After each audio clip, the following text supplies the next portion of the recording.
Hello, everyone. Welcome to Axcient's third annual MSP Xperience virtual partner event.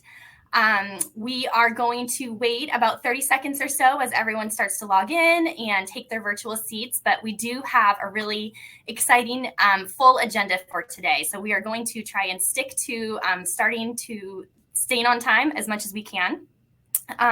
So we're excited to be back again this year. To those of you who have joined us the previous 2 years, thank you for coming back for year 3.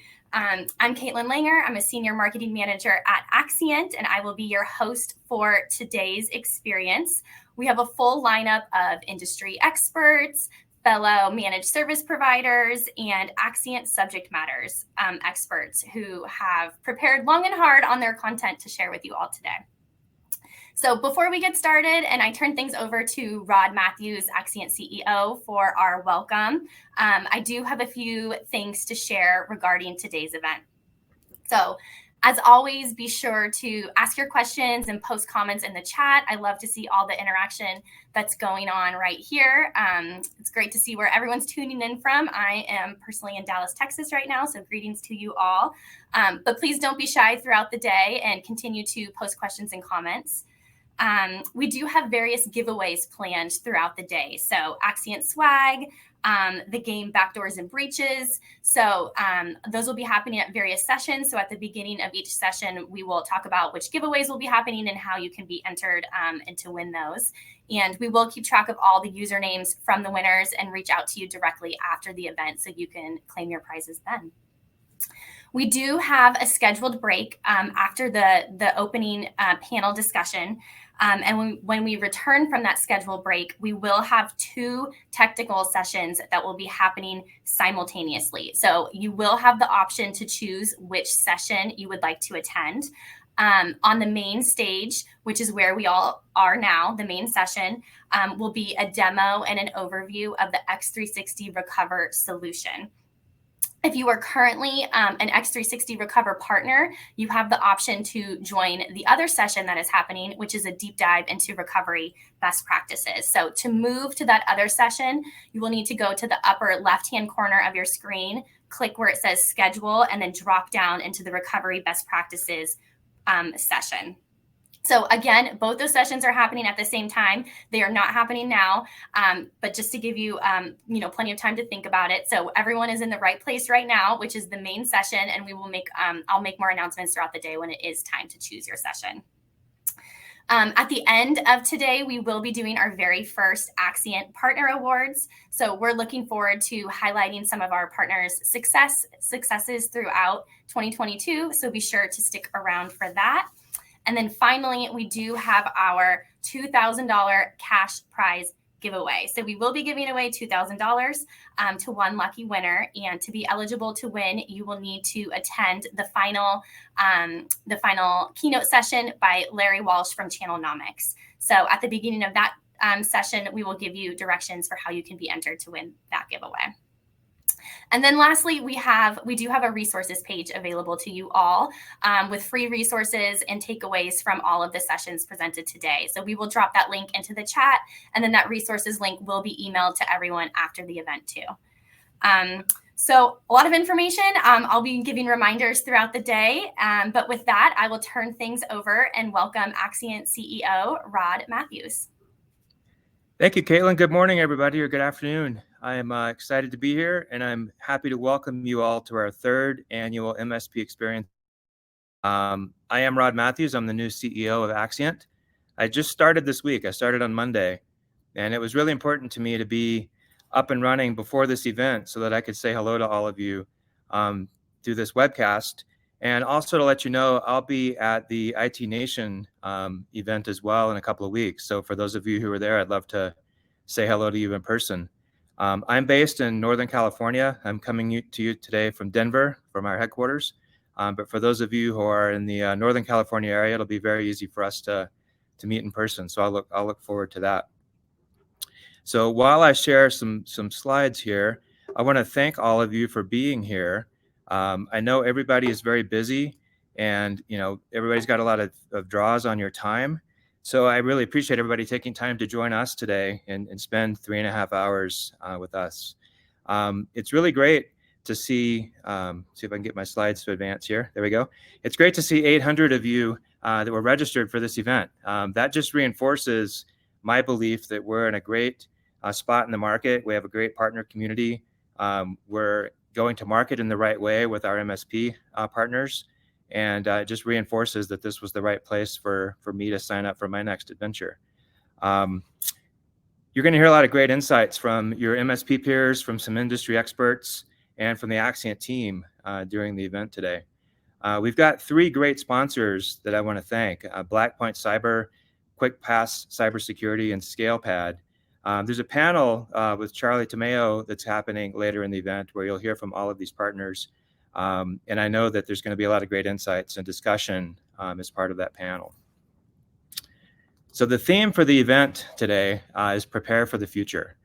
And we live in a world today where the future is a little bit uncertain, given all of the things that are going on in the world.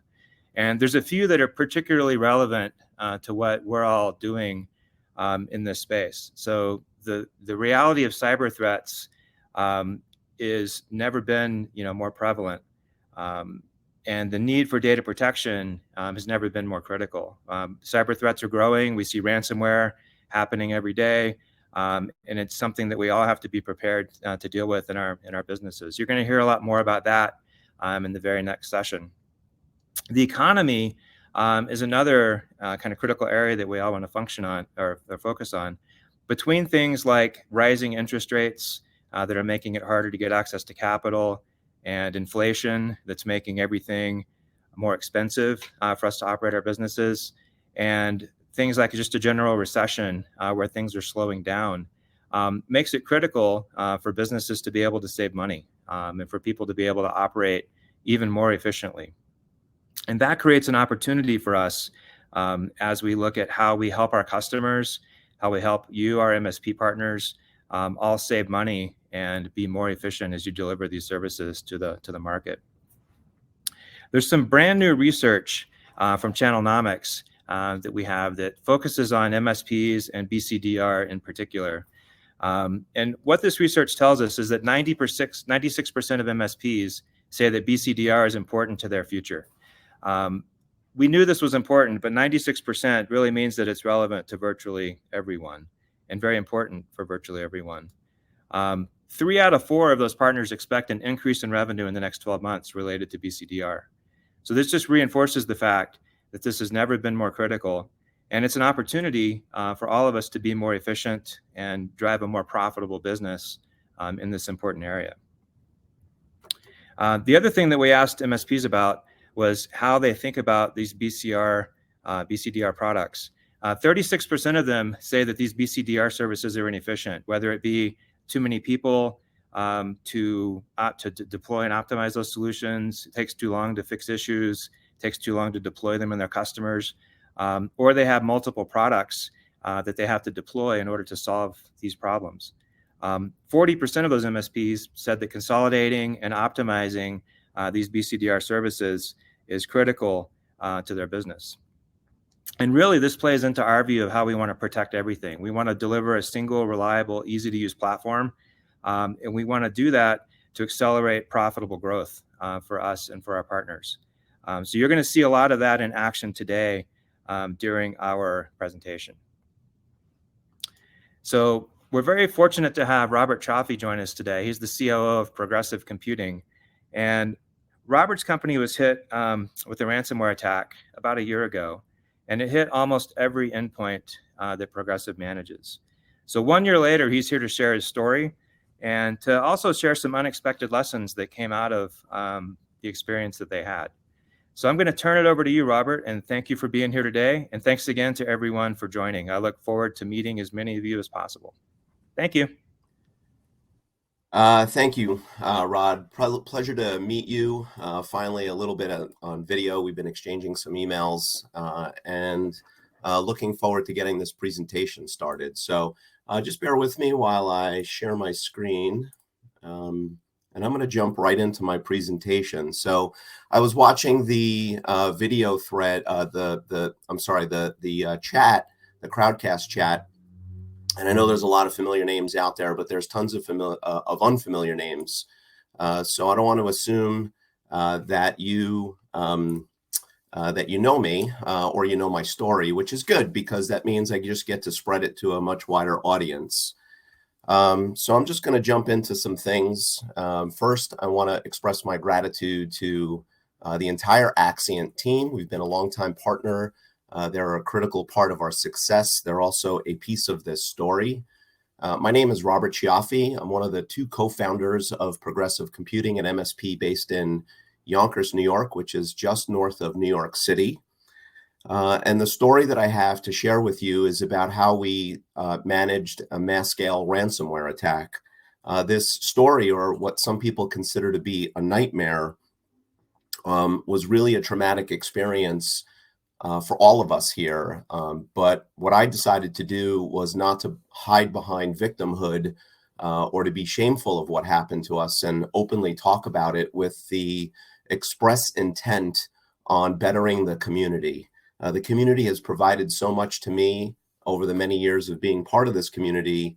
So I felt like this was an opportunity for me to give back in a way which was just sort of unprecedented and very unique. So I hope to educate you first and foremost. I hope to quote unquote entertain you, however that entertainment might come. Some of you may laugh at some things, some of you may do the opposite, and I'll leave it at that. And I only have a short amount of time, only about 30 or 40 minutes-ish. So I'm going to move quick, and please understand, because of the limitation of time, this story really takes hours and hours to unfold. So if you do see me at IT Nation Connect, hint, hint, Rod. And if you want to buy me some drinks or steak, hint, hint, Rod. I'll be very happy to give you the rest of the story. But I just come find me at any industry event, and I'll be very happy to dive into different parts and pieces. So let me just get right to it. So July 2nd, 2021, which we have sort of call July 2K, was an absolutely glorious day here in New York. As all Northeasterners and probably many Midwesterners know, the seasons can be pretty brutal. Winters can be very harsh. And so we relish in the summertime weather, the spring and fall weather like we have now here in New York. Absolutely glorious around here. A little chilly, but clear blue skies. And July 2nd was one of those picture perfect days, as weathermen call it, one of the 10 best days of the year. The forecast for that Friday, as well as the entire weekend, and observed Independence Day on July 5th, Monday, which everybody was closed. The forecast was just, one day better than the next. It was a light day, for those of you running an MSP, you know what I mean, because there weren't that many tickets coming in, because most of our customers were bolting early for the day. And all I could think about were all the barbecues that we had been invited to, as well as a boat ride that friends of mine were going to take me and my family out on a boat ride on the Hudson River, right out of Tarrytown, New York, for those of you that know the area.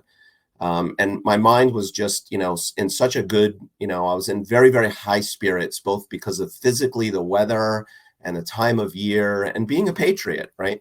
I'm an Italian American. My parents are off the boat, but I love this country, and my blood bleeds the colors of that flag. But at 10:49 a.m., something really sinister was beginning to happen to our company and all of our customers, but we just didn't know it yet. So it was about noon, and a little unusual for me. I decided to go to the kitchen. And I say unusual because I tend to kind of like burn through my days. I get in early. I try to leave on time for the day so I could be with family. And I tend to skip lunch. But this day I decided I'm going to go and have lunch. So I was in the kitchen joking around with one of my engineers that happened to be there. Like I said, the mood was very, very light. And I was sitting at a table looking out the door of the kitchen. I had a very clear vantage point of a long hallway that traversed the second floor of my office building. And at the end of that long hallway is a staircase that comes up from the first floor.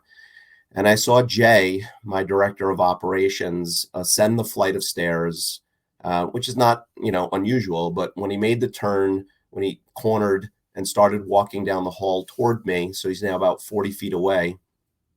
I could tell instantly something was wrong. Jay's a Filipino, his darker complexion. I could tell from that distance, his skin was bone white. His walk was wrong. He was nervous. He just seemed physically jittery to me.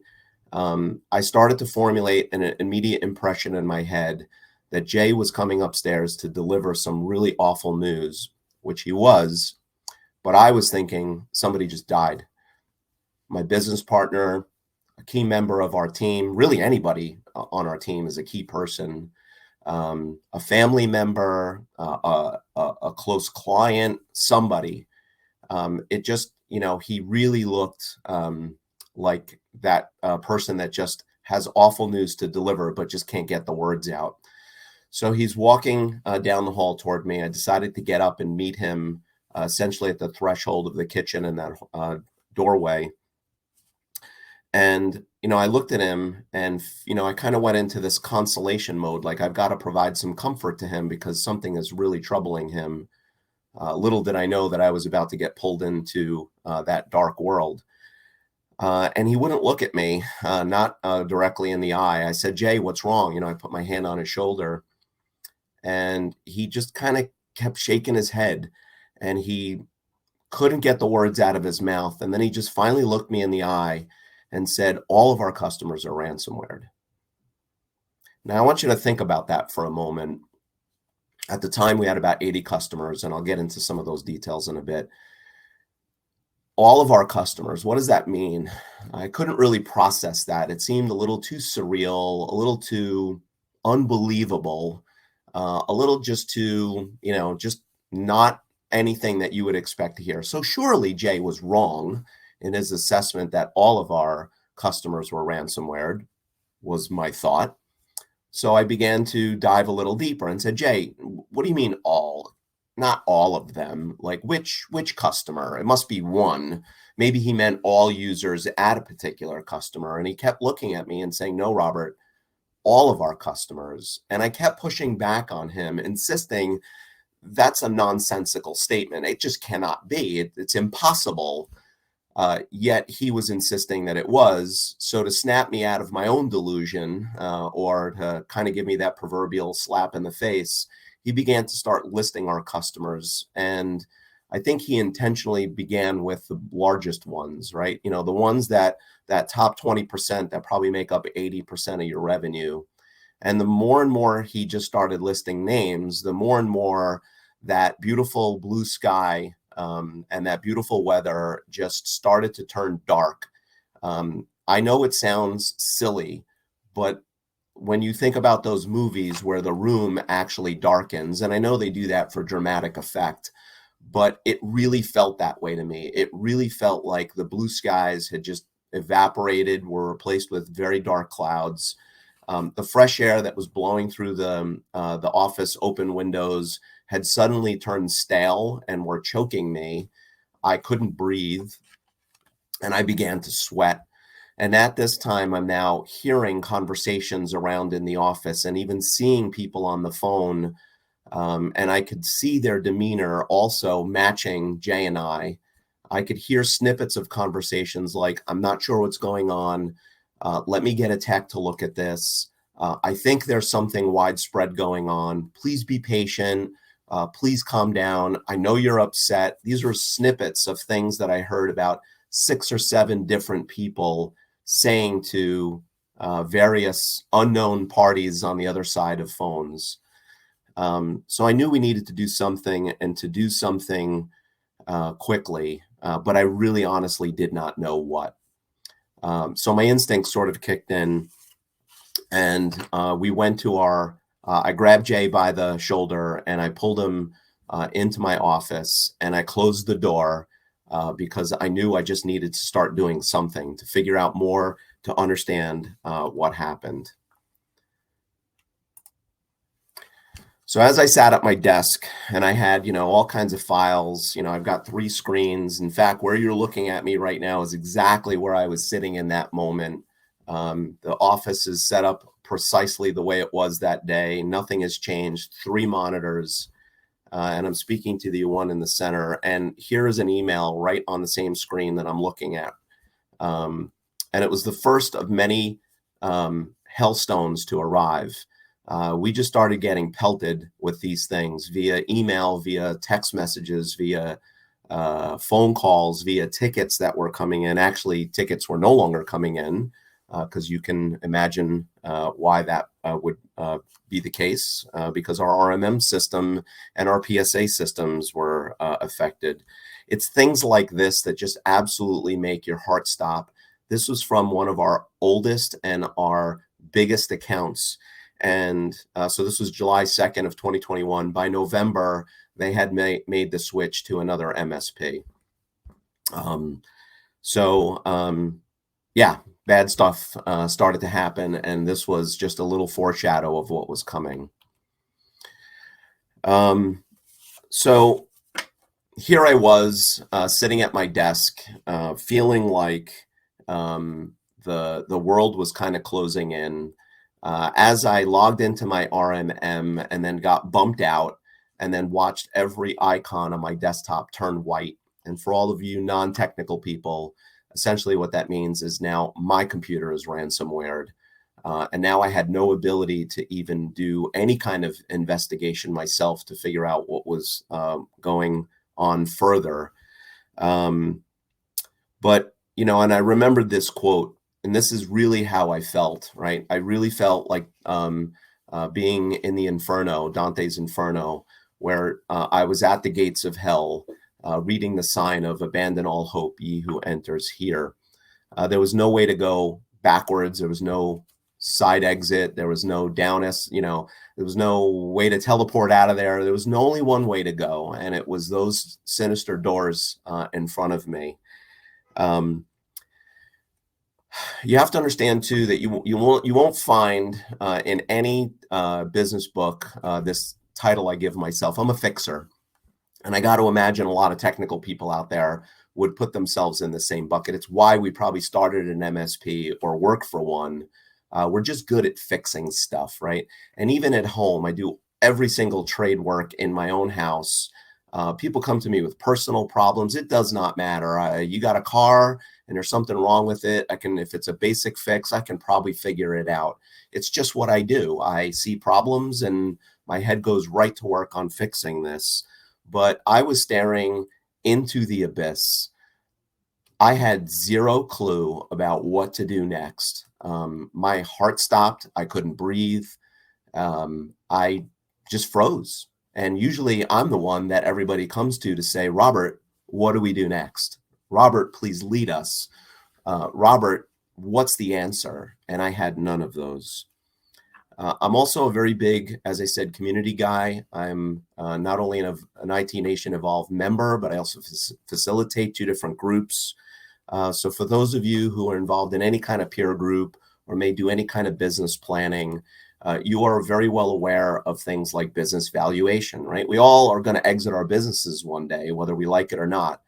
We're either going to drop dead at our desks or we're going to have a happy sale and figure out how to get out of our businesses.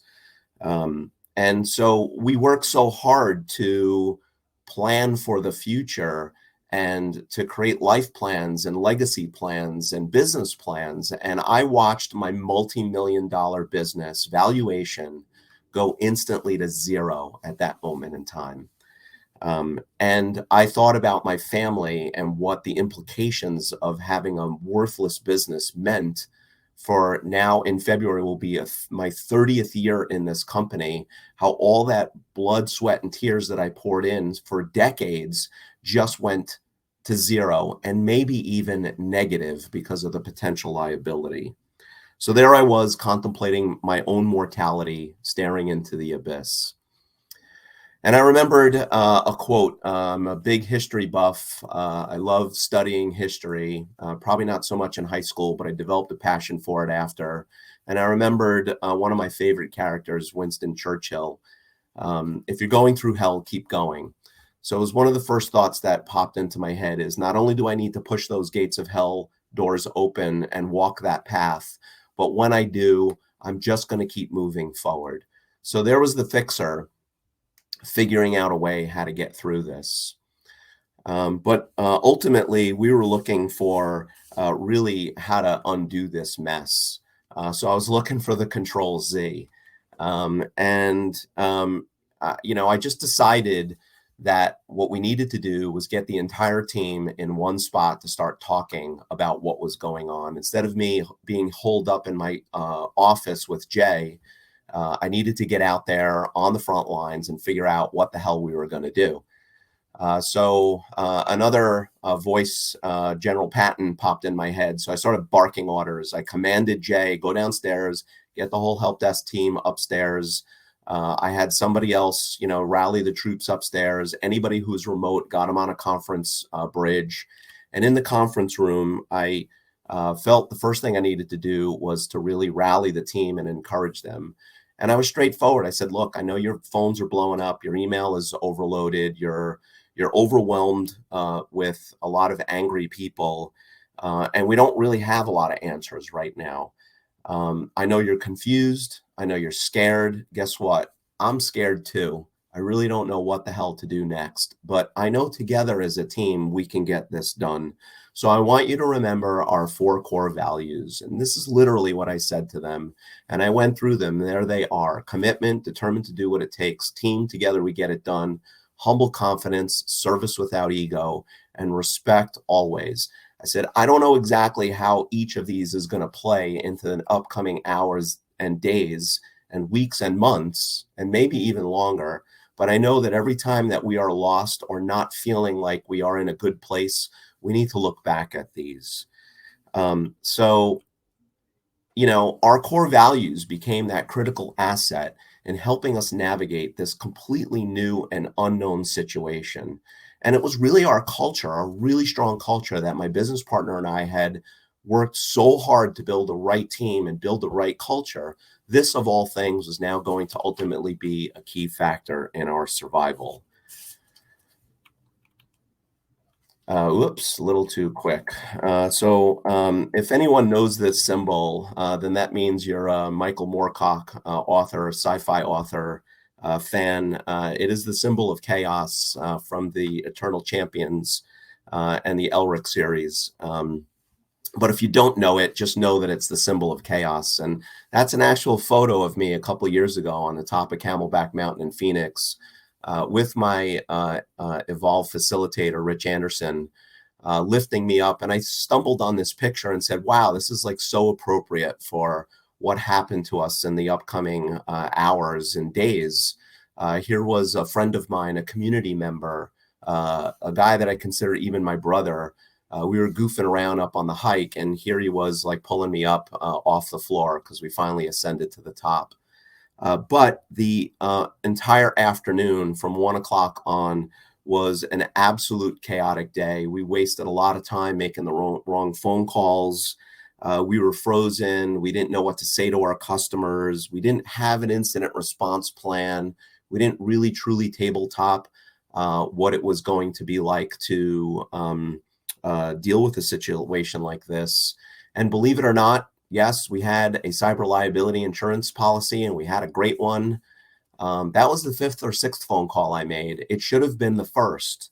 The ironic thing here is that we purchased that policy and had it go into effect on June 28th, that Monday, and we were hit July 2nd, that Friday. But all of this was sort of a foreshadow of what was to come. And what came was waiting very impatiently for about 48 hours. When we finally spoke to our assigned breach coaches through insurance that late that evening, we were instructed to really not do anything at all until we understood forensically the attack. It's easy now in retrospect to play Monday morning quarterback and to say, well, you could have done this or you should have done that. But we were in this crazy holding pattern of just not being able to do anything and pining for wanting to help our customers, right?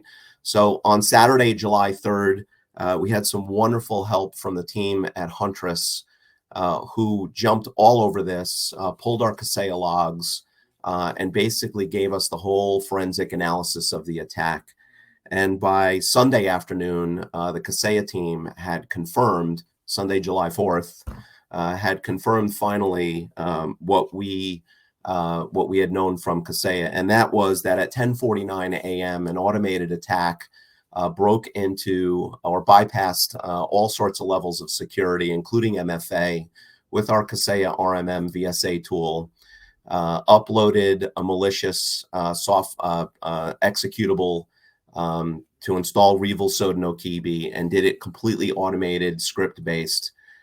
This was installed on 80 of our customers across 200 sites, 2,500 endpoints, of which included 250 servers in 4 time zones.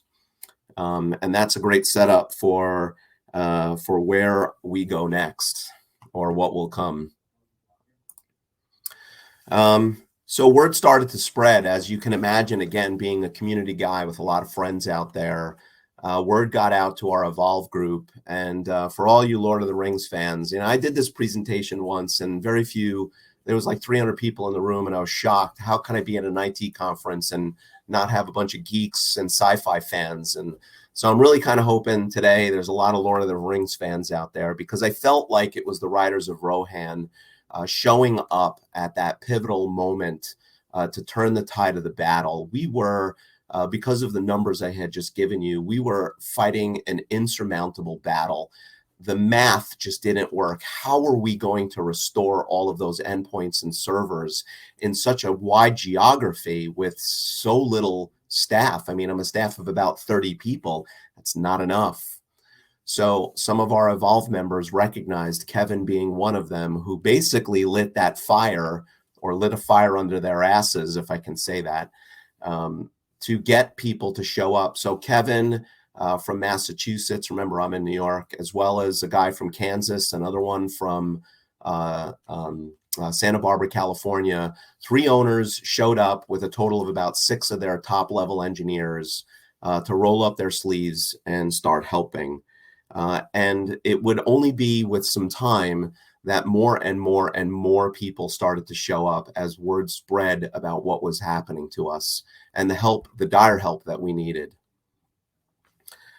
So before I get into exactly who helped and how they helped, I want to share with you the encounters that we found on this road through hell. Now, people will say all the time, and maybe some of you are thinking it now, and there's just possibly no way I can read all the comments that are popping up. I see it in the corner of my eye scrolling past, but we had a lot of time to contemplate what happened to us. Everyone says such a nightmare, like the worst nightmare. How did you live through this? And I really thought about it and said, we did. I don't want to undermine or de-emphasize what happened to us, because it was horrible and I don't recommend it. But what I thought about were all the demons in hell that we didn't encounter. So I want to share some of them with you. Right. And so for your geeks, our objective here at this moment in time, as we walk through hell, is, as we encounter demons, is to kill them all. I'm going to go a little quick here and just pop them all up. I thought about 24 different demons that we could have encountered. Data exfiltration, lawsuits, reputational loss. I'm just kind of bouncing around. Poor leadership on our part. Were we negligent or at fault? Was money stolen, right? Not just data, but was money stolen? And so there's about 24 of them there. And these are the ones that we actually encountered, right? We had our tool set compromised. The scale of the attack was massive. The timing of the attack being on a weekend, I don't know if that was good or bad, but we had no incident response plan. We had some components of our insurance, as well as many of our customers that didn't have the proper insurance. So that's why I put that up there. Lawsuits, I'm going to leave that one there, or at the bar, remember that opportunity for you. Revenue loss, which we lost what I would consider to be about the size of a small MSP in the end, is what we lost. The reputational loss, as well as the emotional stress. But there's a lot of things up there that we did. We didn't violate compliance. We did not, data was not stolen. No money was stolen. We were not negligent. So in some ways, we actually fared pretty well on that road through hell, even though it was a really terrible thing for us to go through. But on that road through hell, guess what? There were a lot of angels and saints that came to our aid. And I want to acknowledge them here because it's important part of the story to understand how we navigated through this. On the vendor side, Axcient, I mean, listen, I think that's why they chose for me to be here today to tell you the story because, and I'm telling you this from the bottom of my heart, and because it's the truth, I get paid zero for this, but their Replibit technology worked flawlessly. We got 250 servers restored without a problem. The only problem that we really encountered, other than a couple of hardware issues, but that had nothing to do with them, was time, right? And so they were incredibly helpful on the back end, as well as even helping us with sending some high-level engineers to us. ConnectWise stood up an RMM tool for us like that night. Huntress, their forensic analysis was amazing. The IT Nation peer group was unbelievable in their assistance, as well as even resources that we got from PAX8. But there were a lot of other saints too. And so all those logos that you see are companies that showed up at our doorstep from far off places like Texas, Minnesota, California, Las Vegas, Nevada, Ohio, and I'm probably missing a bunch, so forgive me. And then 27 other subcontractors that we had hired from not only across the country, but also even locally. Some of our local friends showed to help us. I do want to acknowledge Jim Allen from ACES in Ames, I think Ames, Iowa, east side of Iowa. Forgive me if I got that wrong, Jim. But Jim showed up at our doorstep. Jay and I were kind of running point on the recovery efforts. And he said, I'm here to help, right? I heard about the incident. I'm here to help. And we both looked at him and said, who are you? And he says, well, I'm Jim from ACES. And I just assumed that Jay knew who he was because Jay has friends that I don't and vice versa. And Jay did the opposite. Well, long story short, Jim was actually a friend of a friend and heard what happened and decided to get on a plane and show up in New York from Iowa and stayed with us for 2 weeks. One of my clients characterized Jim as a machine in his ability to recover systems, both with tremendous efficacy, but great skill and knowledge. So we were truly blessed from angels above and saints like Jim, who came to our aid in this very, very dark hour of need. So I want to just jump through some lessons learned because I do have a short amount of time. I have three basic lessons that I want to review with you. Number one, communication is key. So sticking with the Lord of the Rings theme, not all communication is good. So if you remember the Palantir, right? You stare into that orb, there could be evil forces staring back at you. So you got to be really careful. Just, saying something to somebody could have bad implications. So I want you to watch your 5 C's. All your communication needs to be counseled. You need to have an attorney side by side with you that is writing the right stuff along with you. But as I push back on my attorneys that gave me a lot of legalese, I said, BS, I have relationships with these people. I'm not sending them legalese. We need to soften this up. So the communications needed to be considerate. And I think my breach coaches were incredibly sensitive and appreciative that I pushed back on them, that it needed to be in considerate language, right? It needed to be consistent. So we were getting some early pushback about just send us something to say that you're still working on it and that you haven't packed your bags and moved away. We just want to know that you're still working on it, even if there's no news. And all your communications need to be not only clear, but also concise. And I want you to remember that you're looking at on communicating with multiple audiences. Some are obvious, some are not. You're obviously communicating with your clients, but don't forget your internal people need to be communicated with as well.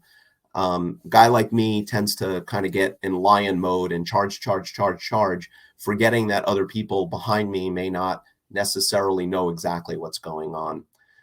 Your vendors are key in a time of crisis like this. Remember that you have insurance, legal, and law enforcement. As much as I grew to appreciate speaking to both insurance and lawyers, I also grew an appreciation for conversations with the FBI in this matter. Again, that's a bar story. And family and friends, don't forget that not only you have family and friends, but every one of your team members does as well, and they need communication. Phone, email, text, those are obvious. The thing that's not so obvious is that personal face-to-face handshake. So if you ever find yourself in a time of crisis, I want you to consider that sometimes just driving over someplace and saying, I've only got 5 minutes, but I just want you to know I'm working like hell to fix this, and I'm going to do everything I can humanly do, and maybe even superhumanly do, to get this right. I think people will really appreciate that. Be a little careful. I know we have maybe a couple of international people, so I don't know what internationally this represents. I just did this presentation a little while ago in Italy, and I said the same thing there. Here in the US, do not use the word breach. It has legal implications, but you can easily say incident or attack without any kind of legal ramifications. I want you to remember lesson 2, that your roles will change, right? Left of the boom, right, of the event, you probably have, I hope you have, I'm going to assume you have a high functioning company that has well-defined accountabilities for the entire team. But remember, when boom goes off and now you find yourself right of that boom, your roles and responsibilities are going to change temporarily. You need to adapt quickly, and your team needs to be ready and willing to do different jobs. So I had like account managers and some office personnel that, for instance, I turned into food delivery and taxi drivers because I had a whole bunch of engineers from across the country that didn't know how to get around and didn't even have cars at times. They just showed up at our doorstep and said, how do I help? And they don't have a car. So, we have to drive them to places. So I want you to consider those things too.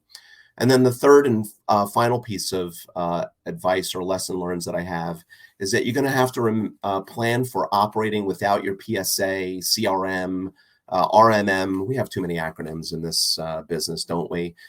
Where's your IRP? There's yet another one, right? Where's your incident response plan? If you got a great incident response plan and it's in a wonderful PDF or a Word doc on your server and your server's encrypted, how are you getting to it, right? So I want you to think about those things. I think there's a lot of easy technical answers. I'm not here to spell that out for you. You're smart enough, you can figure that out. And just remember that even if these things are available, what we found is our ConnectWise Manage system was the inappropriate tool to be using for dispatching engineers and third-party contractors that we didn't even have defined in the system. And because it was so fluid and dynamic, Jay actually came up with this idea of using Post-its on a blank wall. And we were just able to easily line up texts or names or companies to client names. And whiteboards, they work, right? I joke around all the time. That pad of paper that I'm writing on with that pen is technology, right? It's technology to a caveman. Sometimes the simplest tools and processes can get you through something where the average everyday efficient tools just simply can't keep up with. Is it over yet? I get this question a lot, and it's not quite over. We're still dealing with the fallout ramifications. One of those things, and I just want to make a point about being more secure. I think a lot of us get into that mindset of, oh, I'm going to pour a bunch of time, energy, and money into getting more secure or adopting cybersecurity practices in a much better, cleaner way. The point is that security is a journey. It's not a destination. So we are constantly trying to evolve and review and audit and change what we're doing almost on a daily basis when it comes to cybersecurity.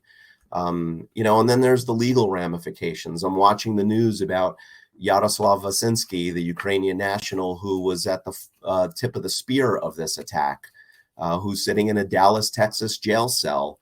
I can think of no better state in this great nation for a punk like him to be locked up in. And I've offered to come visit him, but the FBI won't let me in. So if you know somebody, I'd like to get in and check out this guy. And And then the last piece of my message to you is that I came to realize, because of what happened to us and the help that we received, is that, we often think about tools and technology and process and frameworks and all this great stuff in terms of cybersecurity. But I think the missing element that we don't talk about is the community.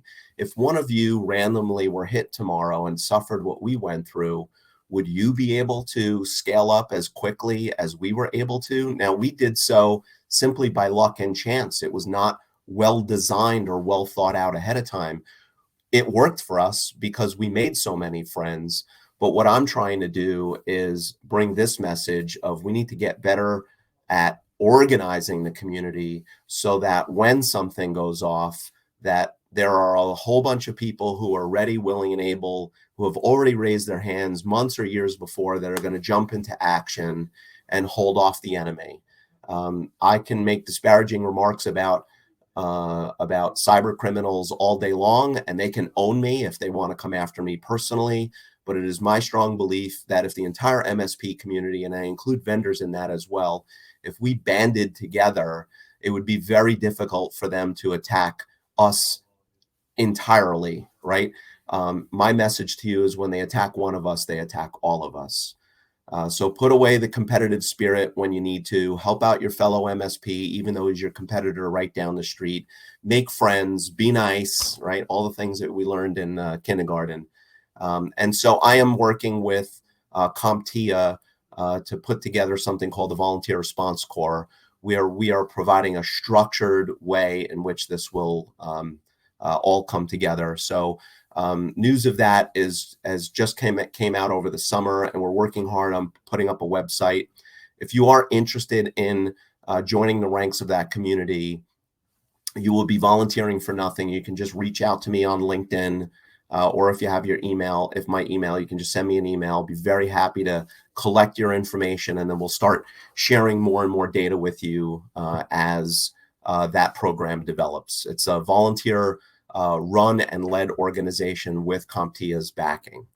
And that's it. So I don't know if we have any time for questions and answers. Caitlin or anybody from the Axcient team, I'll follow your lead on that. And if I don't have the chance to say it, let me say it now. Just, thanks again for your time. I know it's precious. I appreciate you listening to my story. There is my contact information. Very happy to continue the conversation both online and in person.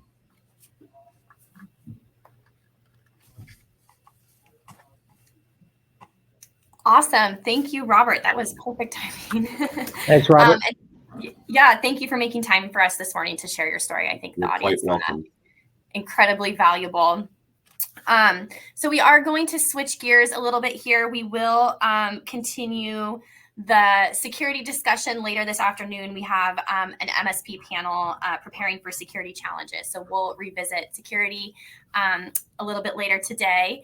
But right now we are jumping into another panel discussion, maximizing technology investments in economic times of uncertainty.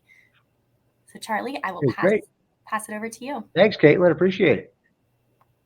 We had Jimmy. Where'd Jimmy go? All right. Well, good to see you, Eric. Justin. Good to see you. How you guys doing? Great. Hey.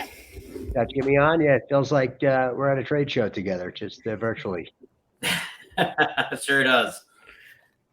So they certainly gave us an interesting topic today, right? I think this is something, depending how you look at it, something that we've been dealing with certainly for the past, I guess it's going on 3 years now. Yeah. So it's great to have you guys on. I know you guys have lived through some of this stuff. The first question, that I think, as I'm thinking through this and going back, last, 2.5, 3 years have been difficult, but then it just kind of brings me back to the, unfortunate times in 2008, right? Especially with everything we're hearing in the news today with recession and, either it's here or it's looming or it's, it's just a lot of it. And,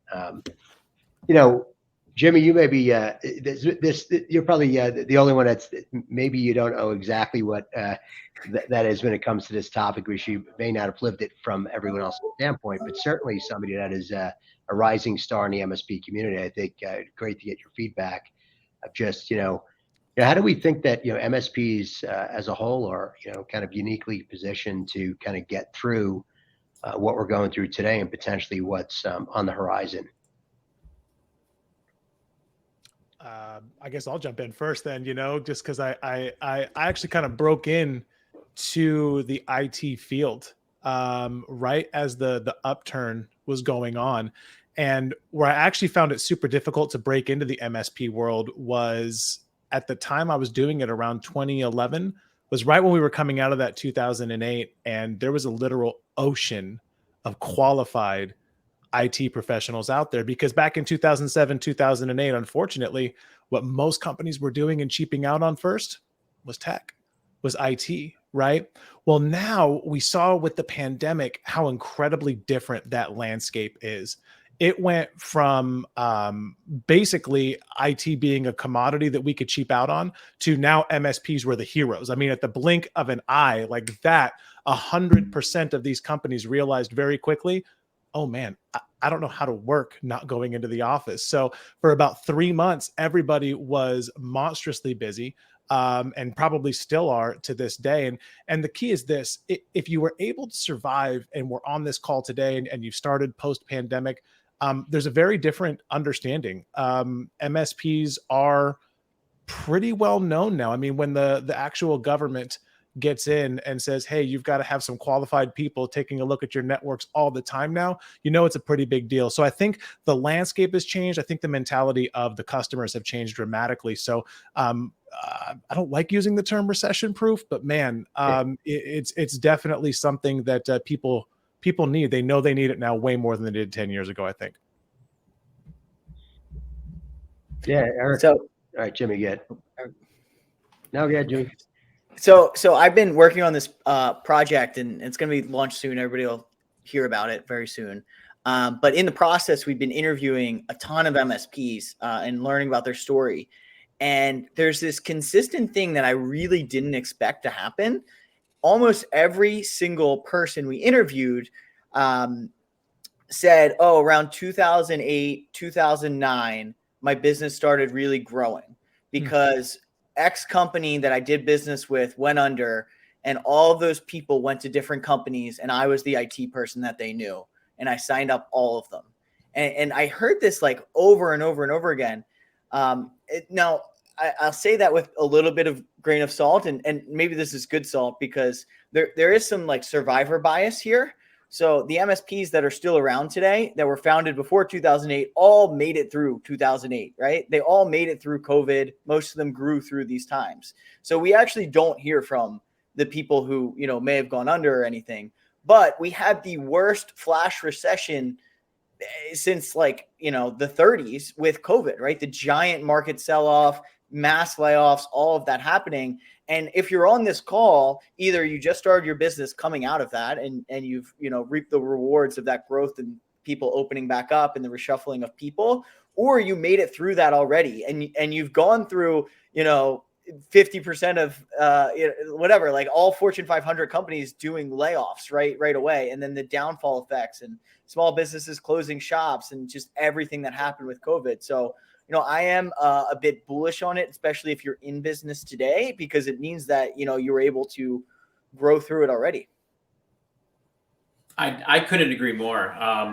Back in those days of 2008, 2009, I was working at an MSP as well. And they were uncertain times, but we weathered that storm and we made it out on top. We did very well. And it was because those businesses were trimming their in-house IT departments and outsourcing more, understanding what an MSP was. And then fast forward to the first weeks of the pandemic, and there was all that uncertainty, and every MSP was the busiest they've ever been. That first month they were out there and creating these work environments so people could work from everywhere and anywhere. And then now we move into post-COVID and into what's looking like another recession, Where when I'm talking with our partners, they're saying, well, they're uneasy about the future. And I ask them, well, how long have you been in business? I've been in business 15, 20 years, 25 years. I'm like, well, you made it out of 2008, right? You made it out of COVID. This is the next thing. And they are, small and medium-sized businesses are going to need you more than ever before. We're going to be just fine. I'm with Justin. I hate saying recession proof. I don't believe we are, but we're definitely resilient. That's for sure. Yeah, I think that's spot on. One of the things that we certainly have seen from the MSP community is that, most of the guys, and it definitely is a community, look at these things as, almost a challenge, right?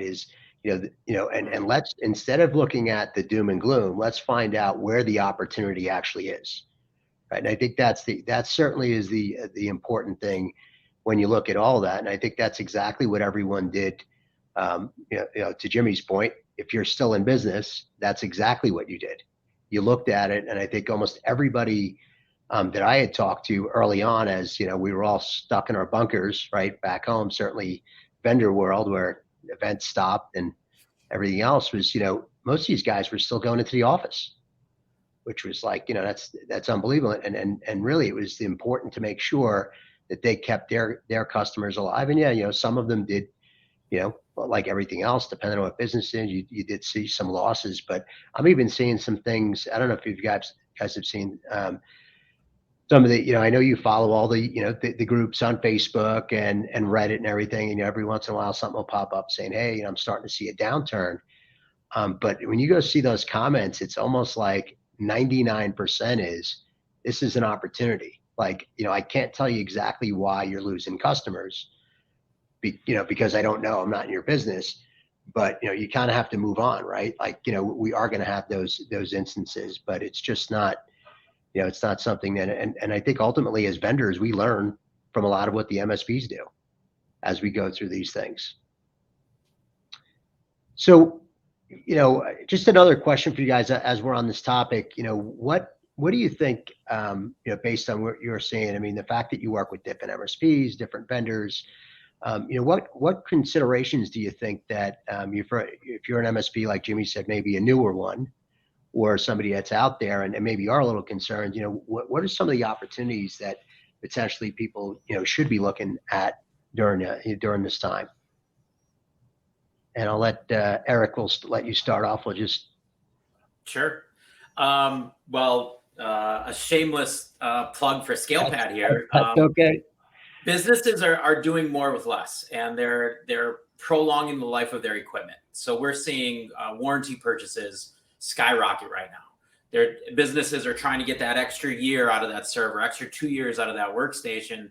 And as a provider of support on that, you don't want to be called at 4 a.m. on a Saturday to go fix a down server and scramble the jets to do that, which you will. You are their provider. But if there's anything you could do to help alleviate some of that, throw a warranty on there, get that equipment replaced, have it up and running very quickly in the event of some kind of disaster or unplanned downtime. That's where I see the most opportunity for the ScalePad partners. For new MSPs that are joining, my advice is the same, whether it's pre-pandemic, post-pandemic, whenever. It's partner with as many people as you possibly can, both MSPs and vendors alike. And you heard it from Robert. It was a mutual effort. His competition came in and helped him when he needed it the most. And that's the beauty of the channel and the community is everybody's in this together. And Robert said it best: when you attack one of us, you attack all of us. So back in my very early days of being an MSP, I didn't talk to any of my competition. I was like, nope, I'm going to be the best I could possibly be. I don't want to talk to you. And then it was like a light bulb went off. Well, they could actually help you someday, and we could start sharing ideas, and there's enough business to go around. And then that's the beauty of truly working with everybody.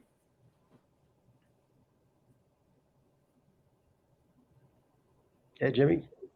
Yeah. I mean, I'll just say one tip for MSPs right now. If you go on LinkedIn and you'll get notifications when people change jobs. I would say during a time like this, that is something to definitely watch because it's happened before. I talked about it before in the interviews we went through. Consistently, people who like doing business with you, if they go and work at a new place, chances are they're going to want to do business with you again. So, it's free with basic LinkedIn. It'll give you a notification, but you can buy like the Sales Navigator package or something, and you can connect it to CRM. It probably doesn't connect to ConnectWise or anything. So maybe just upload a customer list or something. That will definitely, create some opportunity for you. In terms of like partnering with QuickPass, like we're all about automation and efficiency. We're helping you, get like, I think an area of opportunity in MSPs right now, two things. If you're just starting out, one, getting a defined stack that isn't like built up and custom, lots of stuff. The MSPs who have been around for a while, they're always working on some giant integration project, some giant migration project, switching PSAs, switching backup vendors, switching all that stuff is very, very, very, very painful. And it takes a lot of time. So find your good partners. And if you're new, you're going to have some opportunity there because you can do more with a leaner staff. On top of that, you need to do more with less. A QuickPass where like a lot of, cybersecurity automation, self-service password reset for your end users, cutting down on tickets. But I think looking at like your tier 0 staff, your non-technical staff, and how can you get them doing a little more versus escalating calls right to your tier 1. So things like password resets, identity verification, that's the stuff that we help with at QuickPass, along with like, our PAM tools, which is like a totally separate thing. I don't really want to get into it, but look at areas where you can take the burden off of your help desk so you don't have to scale it up as fast. And if you have people calling in, you need to verify them, you need to get the ticket created, that sort of thing. And you don't need technical knowledge, or you can use tools like QuickPass or even like a lot of the new RPA tools coming out to like automate that stuff and get more out of like your admin staff or secretary staff like that. That can help you if you need to run on like a sort of lean team. Yeah, that's excellent. Not sure how to follow both of those answers up, but I'm going to do my best here. So what I'd probably do is take it from the small MSP perspective, coming from an MSP world and spending a year and a half running my own MSP as a one-man shop. To Robert's point from earlier, here's the key. People buy from people, right? And the smaller you are, the better chances you have of your customers saying, listen, they weren't buying an IT company with Justin. They were buying Justin, the IT guy. And so having that personal relationship with your customers, I think is going to be more important than ever. Working with them, making sure you get in touch with them, taking them out to lunch, but really just kind of understanding their business, not from an IT perspective, but from a consultant perspective. On top of all of that, nothing goes better than having a face-to-face warm introduction. If you're not asking the people that you're doing really good business for, who can I call? Who would you like me to see if I can work with? Those are some really easy low-hanging fruit opportunities that I tended to find. And from being a vendor perspective, as from kind of a Black Point perspective, one of the biggest keys that you've got to understand, data exfiltration, data loss has always been a big problem. It's always been a big concern. In my MSP days, I've definitely seen some organizations almost shut down because they didn't have access to the data that they had at this point. It's exponentially more nowadays with the threat actors that are out there. They're getting smarter. They're getting faster. We're looking at things like partial encryption on ransomware because they got to get in and get out. So having somebody that can actually be consistently watching what's happening, human interaction on that. If you're an MSP that really doesn't have somebody not taking tickets and only focusing on security events, those kinds of things, you're kind of in a precarious position. I don't like to be a doom and gloom guy by any stretch of the means, but it's just kind of where we're at today. Everything is happening so fast. And while it may not happen entirely often, when it does happen, you got to be really, really quick. So that's really where Black Point is going to help out on that side, give that ease of mind to say, hey, listen, even if the worst case scenario does happen, we're going to get you taken care of. We're going to get it stopped from before it even starts.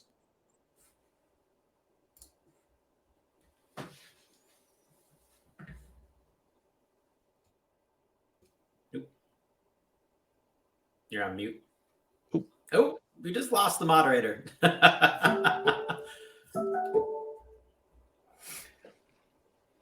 Well, I mean, Yeah. I think like at its core, it's looking at your business as a whole Right. and really like, so we just came out of a growth phase, right? Where you couldn't like hire anyone, right? Like people were just struggling so hard. And then MSPs, it's even exacerbated even more because you have like your security specific or your tier 3s, tier 4, whatever you want to call them. They're getting nabbed up by tech companies who are just paying whatever and hiring people. So you had this like giant talent deficit. And now it's starting to like tighten back up a little bit. So what I've seen a lot from like the recession proofing, right, is MSPs had open job recs that they were trying to fill and trying to fill and trying to fill. And now it's like, oh, interest rates go up. Oh, blah, blah, blah. Maybe I should not fill these roles actually. So I don't know what the right answer is, but I think everyone should take a look at the hiring plans that they made, 6 months ago, a year ago, and like the tasks that they sent their team to go recruit this person, recruit that person, whatever, because it might not be the same going into the new year. So you should really like retool that and like regularly you're going to like maybe quarterly, you're going to look at your annual plans, but also quarterly plus like giant events that change the global capital market. So like giant interest rate rising, maybe look at, who you plan to hire this year and tighten it up a bit. Yeah, I think that's right. I mean, just be, mindful of what you're doing, but, to completely pump the brakes, as we know, even on the vendor side, anytime that we stop doing something, the ramifications, like, even if you choose not to go to an event, you've just impacted, your revenue 3 months out, right? So, it may not hit you right then, but now you just basically blew up your pipeline for the next quarter. So it's definitely a bit, challenging from their standpoint. And one thing I think is interesting, I've been reading a bunch of the comments, and sorry for popping off. For some reason, my mic froze, but it's interesting to see the comments, and I think it's so true. Is when you talk about cyber insurance and all the different legislations and things coming, recession comes or not, like none of that stuff is stopping. Right, that stuff's happening whether we like it or not. So no one's given us a pass. It's certainly on this time. I think. People were potentially a little bit more, gave you a little more leeway during the pandemic, but that's not going to happen again, right? Because at this point, everyone assumes that we're all prepped to do anything, right? The go back from working from home and such. So it's just interesting to see that view. When we look at, some of the different changes that, are coming up, do you guys have any thoughts on or advice for MSPs as they're like evaluating newer technology or other vendors, any best practices, especially, I know, Jimmy, you just joined QuickPass, it's something new. Everyone's coming out. All you guys are coming out with new offerings as they go. But just wanted to understand, especially that as the problem gets harder for everybody, and things are evolving and there's more vendors. Are there any, any advice from you guys there? I could take the first crack at this one. And it kind of leads in with my previous comments earlier in the panel is networking with others. If you're looking at new vendors or new technologies, or if you have a problem that you've never had before, the social media outlets that are available, the Facebooks, the LinkedIns, heck, even Reddit, which I tend to shy away from because everything's anonymous, but those groups, people bend over backwards to help. And I see it daily. Our world changes by the week.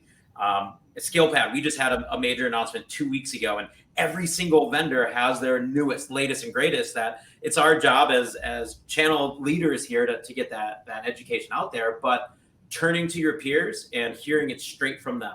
How are you tackling the situation? And more importantly, how are you making money doing it? And then you'll start hearing about the vendors that are truly supporting the community out there, and then make the best decision for you and your business. Yeah, that's actually an excellent point. And past that point, I would probably say drink your own champagne. you're never going to know a product better than one that you're using internally. And I would probably argue that if it's not something that's good enough for you as the MSP, it's probably not good enough for your clients as well, right? So often, I'm sure my salespeople are not going to love this, but we want to try to close. Salespeople are a natural bent is to try to close the deal as quickly as possible. Being sitting in your guys' chair, I understand. Taking a little bit of time, actually vetting the product out, seeing what works, seeing what doesn't. It's kind of like IT certifications. They're awesome because they teach you how to get things to work the right way. But when something breaks, it doesn't really teach you a whole lot of that. So it's something about like we want to make sure that we get out there as quickly as we possibly can. Test it out, but really take your time, do some digging, ask the tough questions and really kind of make sure that it works. Because that way, when you roll it out, there's no more headspace. There's no more gotchas. Putting together a solid plan and taking some extra time up front can pay real big dividends exponentially on the back end with just lack of having to resolve anything for your clients. And to Robert's point earlier, just the embarrassment, right? Even if it was a minor thing, your clients, when they say, hey, you're supposed to be the expert, it's tough. IT is really weird. The better you are at what you do, the more your clients kind of wonder why they pay you, right? So, but when you aren't perfect, they're also super loud at the same time. So just taking that extra time up front would probably be the biggest advice I could give today. I would say just make sure you're partnering with, the right organizations. During like bull markets, you get every enterprise technology boardroom is going, oh, it looks like we could expand into an MSP business. Let's figure out how to do that. And then, things tighten up and then all of a sudden they trash their MSP business and it goes away. So there's a lot of like vendors that sort of pop up, dip their toes in MSP world and then sort of like disappear. Like if you go to the community events, you participate in stuff like this, you talk to your peers, you find out who's really committed to working with MSPs. Like I know, Charlie, Eric, Justin, like these guys and the companies they're with, they've been working with MSPs from the start. Like they know what they're doing. They know how to design the product that way. They're not going to just like next week be like, we're canceling the MSP business. We're switching everything to enterprise 3-year deals, no multi-tenant, blah, blah, blah, blah, blah. But you're not going to, so there's situations when the stock market is going crazy and private companies are making a lot of money where all of a sudden people will get involved in MSP world and it sounds great. The technology is amazing, blah, blah, blah. But then like stuff starts to happen now where interest rates start to rise and those channel programs start to disappear. Companies start to lose patience and start looking at the spreadsheets. Why do we need to go to all these events? Why do we need to do this and that? And why do we need to design our product that way? Or the person who was in charge of designing the MSP function of the business just totally is gone in a layoff situation. So just be really, thoughtful about who you're partnering with and make sure that they're committed to working with MSPs. One more thing to add to that is you get out of it what you put into it. So if you're out there and you're willing to share with your peers, they're going to be that much more eager to share with you. So be vocal, be the ones out there in the threads and the forums and asking questions, responding to questions and sharing your expertise. Yeah, I think that's all spot on. I mean, that's the one thing that I always believed in learning about the MSP space, over 10 years ago is that, we have to earn your business every day. Right. And, and that's why, you look at a lot of the stuff that everyone here has made adjustments on between like month to month usage type billing, some of the things that just sound basic now, when I first started, that was not basic at all. Nobody was doing that. And it was still treated like, hey, it's just another business. It's just another enterprise. So I think, those things are spot on looking, doing your investigations online in these groups. That's how I don't use Facebook for anything else. I go on there just to see what's going on. And a lot of the the MSPs and the vendors that I've known over the years, if I see something on theirs, I'll send something over and say, hey, maybe you want to get on this, right? Because it's just that important. The other thing and I know this is something that's just a constant thing. It's been around for a while. Everyone's talked about it, but it still is interesting to see. Certainly, I see it from the business continuity disaster recovery side. Is just that standardization of your tech stack, right, and what the impact of it is. It is interesting to see that. You do have some people that are just getting into the business, or they're which, when you first start, I think any business is good business. So, you kind of take on some of the stuff that your clients already have. But, what do you guys think from that standpoint? Is there, maximizing their overall investment? What do you think the impact of this still is on, and how serious they should be taking it? Sure. I'll jump in on this one first. Yeah. Standardization is just the absolute name of the game, right? MSPs that bundle tend to outperform MSPs that don't. And it's really for one big reason. And it's not because they're significantly better at their job. It may be, but not always, right? The big key is this: whatever you can eliminate on the back end makes it easier for you to scale. Business processes, they don't get easier the bigger that you get. They get harder to deal with the bigger that you get, right? So having something super clear, super easy, and super functional is going to be huge for MSPs. That's the first side, just on the back end management. The other side of it is this: your techs are responsible for knowing everything. Let's be honest, MSPs, that's hard work. It's tough. You're responsible for knowing all these different firewall vendors, all these different server vendors, all these different other vendors that are out there. You've got to know it all. And if you don't, everyone's like, well, I mean, you're supposed to know it all. That's why I pay you, right? So by standardizing on a stack, it eliminates the need for your technicians to be an expert in every possible thing that's out there under the sun. You get to have a nice baseline and making them experts in the products that you deliver for your customers across the board. We can have different packages. I know IT is different for schools than it is for law firms, right? That all makes sense.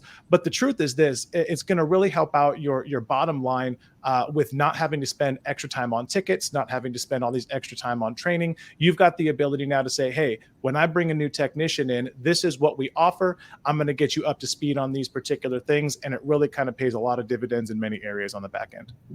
Yeah.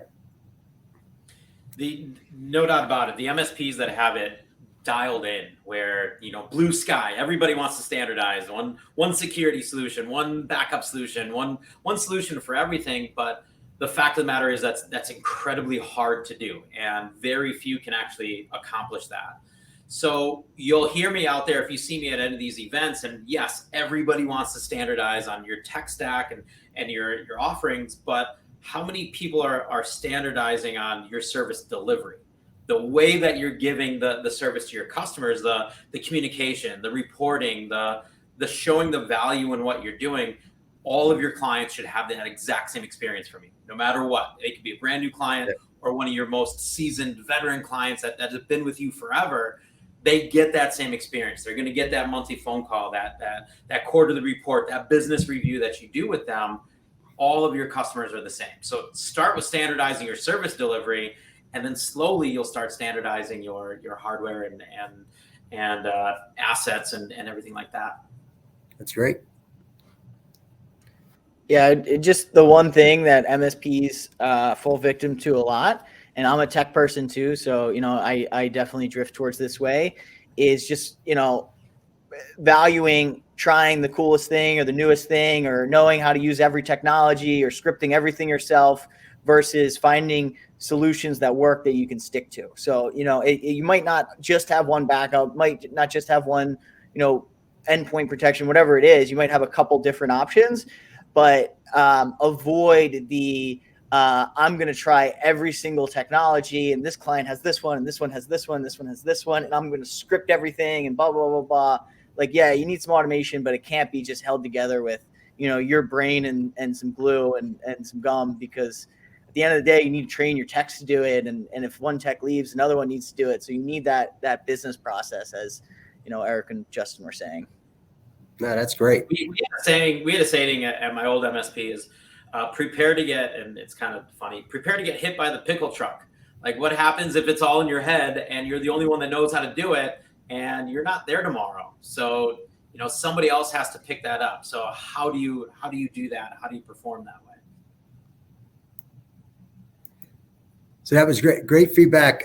We're going to go to the poll questions because unfortunately we're running out of time. This isn't all about us. I don't know why, but we could talk for hours.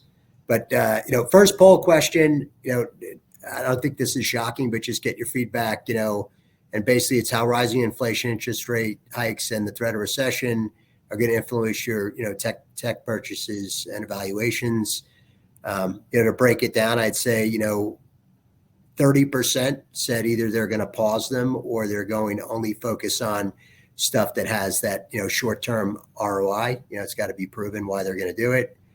And the other, most of it's been almost 50% unchanged. And, another, 24% is saying, hey, they're using this as an opportunity to evaluate vendors, look for opportunities for lower costs. Any of that shocking? It's all pretty much spot on. Yeah, that's right around the percentages I would have picked if you would have asked me before they voted. Yeah, and hopefully our talk today will help sway them to get a bit more aggressive, right, and not just hunker down during this. As far as cyber liability insurance, that's just another one that I think is pretty interesting there. When you look at it's great to see a bunch of people are using it. Some people aren't, but it's almost 78% are using it. Have you guys working from MSPs? Have you been through that process? Probably. I mean, you've been working for the vendor side now for a bit, but if it was probably early on when it was just one paper and they trusted you at your word. Hey, we're doing this, and this. Back in my day, that's pretty much how it was. Yeah. What I'm hearing a lot more of now is that insurance cost is skyrocketing. And that's because of all the threats, all of the threat actors that are out there. It's becoming more and more expensive, and unfortunately, it's a necessary need. We have to have it. And for those that have said no, you don't have the cyber liability insurance for your business, for whatever that reason is, no, I would reevaluate that and take a look. Yeah. Sorry. Go ahead, Jimmy. Oh, I just see the same questions pop up over and over again. So I know MSPs are getting them. Yep. Related to our business, I see, do you have shared admin accounts? Are you rotating your service account passwords? It's like the same 10 or 11 questions or some variation of them that we help satisfy that MSPs are asking us about. So I know that a lot of people are getting the same insurance questionnaires or at least similar ones. Yeah. What we're actually seeing something significantly changing in the MSP community. Number one, to your point, 10 years ago, it was just like, hey, you're doing all the things. Great, sign here. We'll go ahead and take your money, right? Now we're actually seeing one of two things happening pretty dramatically. One, a lot of the big players are actually moving out of the space. The last 3, 4, 5 years, they've just been taking a bath on these things, right? These ransomware attacks, paying these things out. It's just the reality of it, and just a little bit of searching can kind of quantify that a little bit. The other side is they're putting a lot of restrictions on proof. I remember, having some cyber insurance questionnaires that were being asked for regulatory purposes from different industries that we were managing. They weren't that bad, right? We would get them every now and then. Now I'm hearing that MSPs are getting them all over the place. They're extremely detailed, very deep down the rabbit hole. Even when you fill them out, we're still getting declined for insurance purposes, those kinds of things. And so kind of a shameless plug here for Blackpoint. That's something that we kind of have seen. And we've actually recently come out with a Blackpoint risk product, which is going to be wholesale insurance for MSPs and their end users as well. But the key is it's actually tied to the Blackpoint managed detection agent on there, just because knock on wood, we personally have not really had any of our clients ransomware. So that's where a lot of these companies that have actually pulled out, Lords of London, Cowbell, these companies that are pulling out of that space, they've actually come in and said that they'll underwrite based on that. So it's definitely harder than it's ever been, I think, for that insurance side, strictly because of that.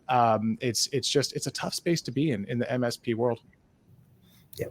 So looks like we're almost wrapping up. Just wanted to give you guys, a quick few seconds each to say, how are you guys able to help overcome the economic times right now? We'll start off with you, Eric.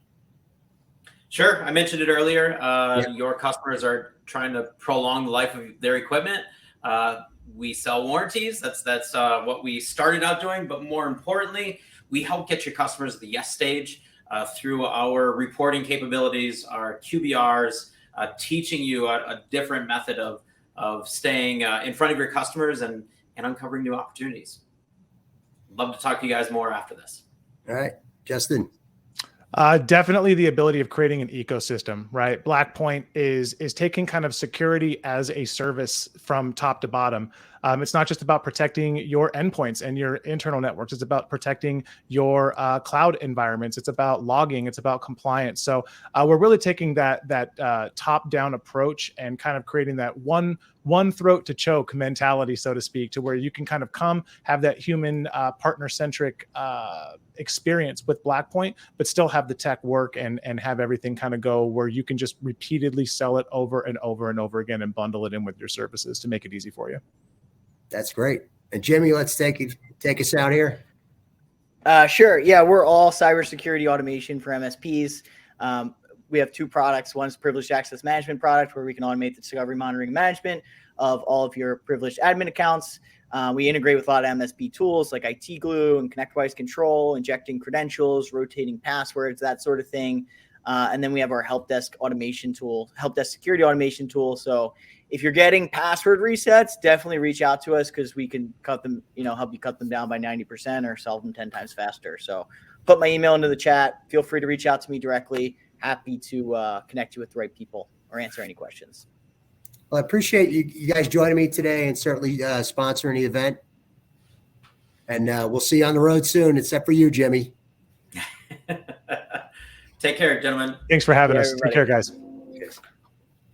Awesome. Thank you again. So for everyone, that was Jimmy Hatzel with QuickPass, Eric Torres with SkillPad, and Justin Weller with Blackpoint. And Charlie Tomeo was our Axcient moderator. So we are going to jump into a quick break. We will regroup at 1:35 p.m. Eastern Standard Time. So that will give everyone a brief opportunity to grab a snack, get some water, take a quick break. When we return from the break is when we will have the two technical sessions taking place. So you will need to choose which session you would like to attend. So on the main stage, which is this stage right here, we will have a demo and an overview of X360 Recover. And if you are currently using X360 Recover, you can attend the other session, which is an overview of recovery best practices. So to move to the other session, you will go up to the top left of your screen and click where it says schedule and choose session 2 of 2 recovery best practices. After that session wraps up, that will be the only session that takes place in that room. So you will need to click back into the main stage. If you choose to attend that demo, you just have to stay in this room, no action. So we will go to break. We will be back at 1:35 Eastern Standard Time, and I will repeat directions for choosing your rooms at that time as well. Thanks, everyone.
All right, welcome back. We are at 1:35 on the dot Eastern Standard Time, so we will be back from our break.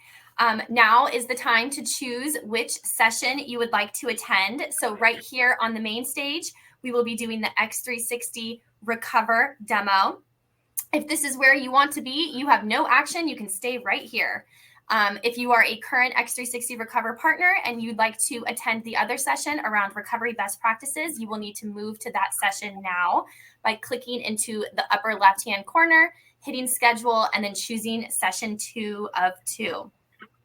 After that recovery best practices session wraps up, you will need to return back to the main stage, which is this room right here. Again, if you are here to attend the demo, you are in the right place. So everyone make your choices now and quickly move into the options you'd like to view, and we will get started in just a few seconds. And before we start this X360 Recover overview, I just want to let everyone know that we will be giving away 5 Axcient t-shirts during this session. So the first 5 folks who comment a question for Marcus or Tim will receive an Axcient t-shirt. And with that, I will turn things over to Tim Shahan, VP of Sales at Axcient, and Marcus Williams, Senior Sales Engineer at Axcient. Okay.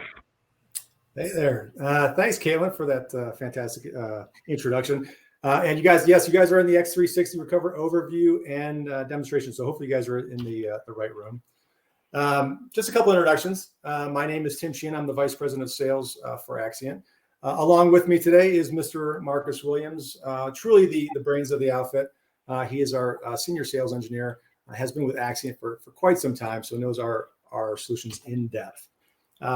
In the rare case that you're not familiar with all of the solutions that we have in our X360 platform, all of those weapons in your arsenal to be able to protect data and recover data.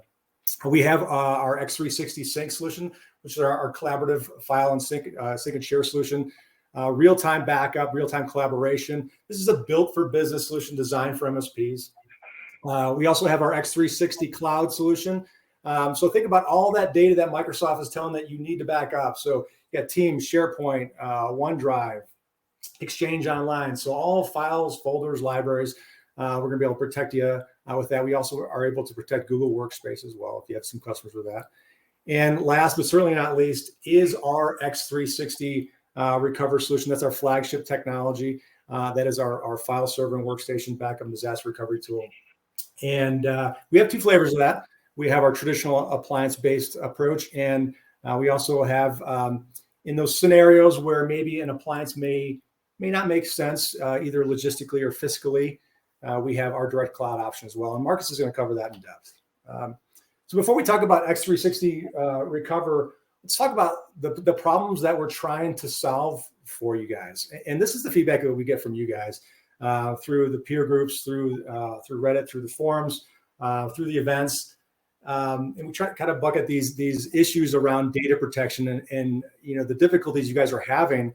No surprise, security threats continue to be the number one issue that you guys are contending with today, and that obviously is not going to go away. Some security experts are saying that may actually increase due to some retaliation around Western sanctions against Russia. So we'll see what happens there.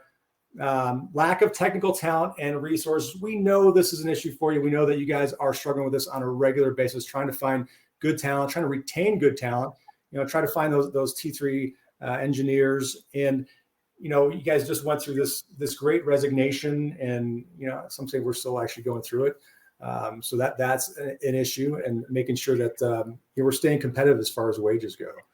Hybrid and remote workforces. Obviously, this has been a challenge for over a decade at this point, but it rapidly accelerated in the last couple of years due to the pandemic.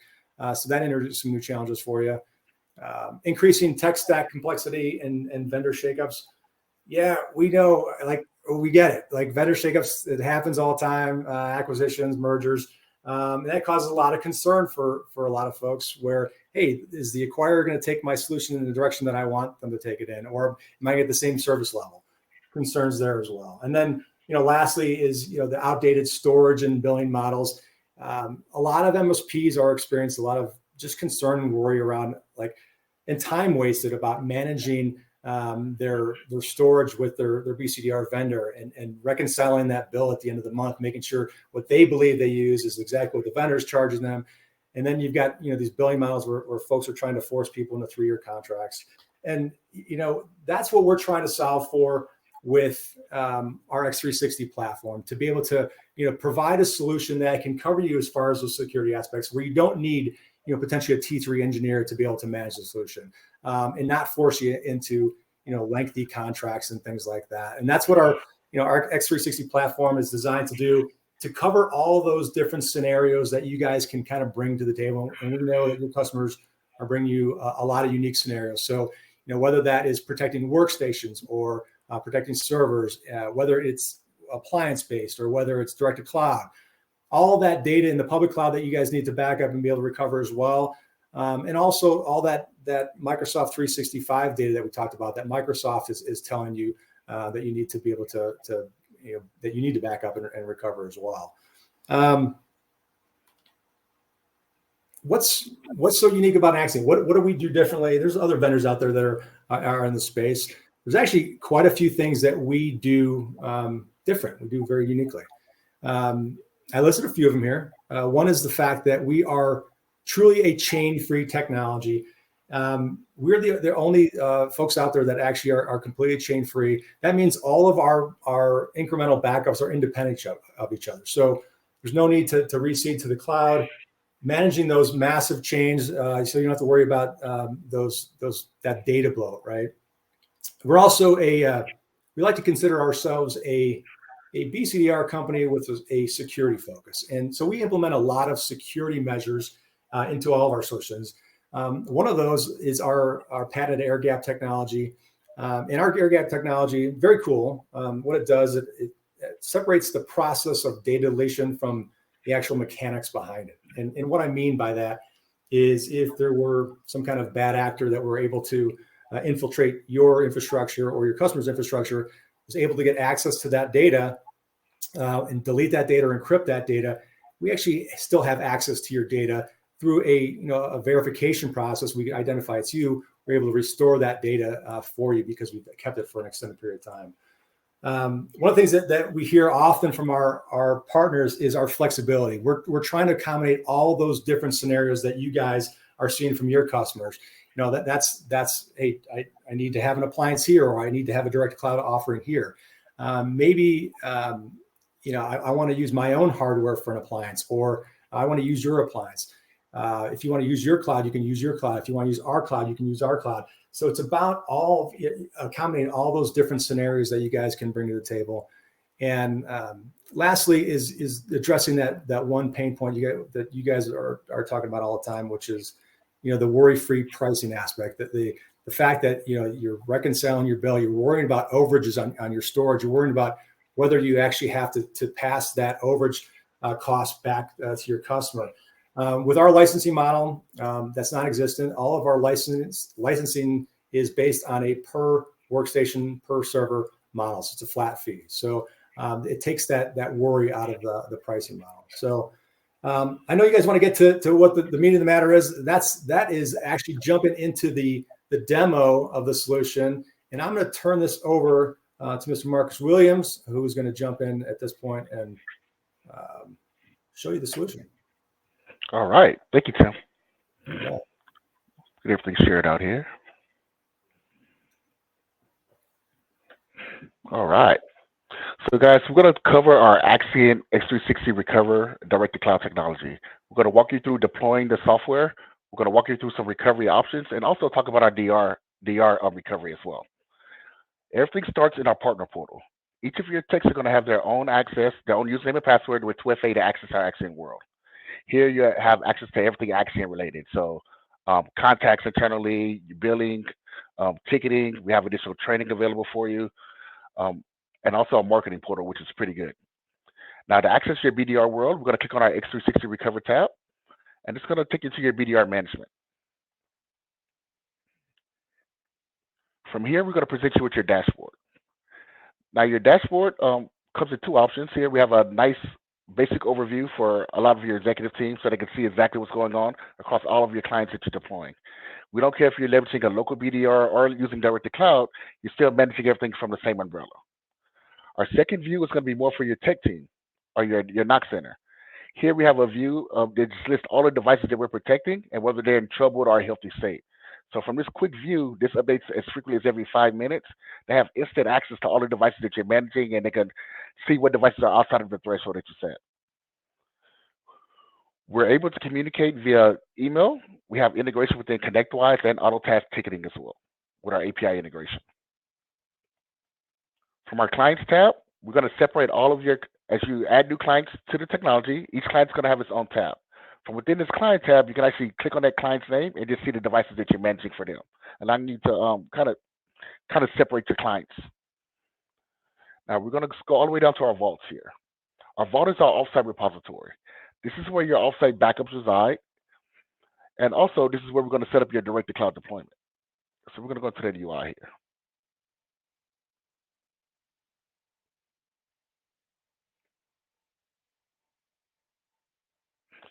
All right. From this UI, again, you can see all of your devices being deployed or being sent to our Axcient cloud for backup, offsite backup. Before we deploy any agents for direct-to-cloud, the first thing that we're going to do is set up your backup policy. You're going to have as many policies as you need. There's no limitations here. And I recommend setting up a policy based on location that you're deploying to. We're going to give this policy a name. We're going to use our policy-based schedule. And this consists of a three-part setup.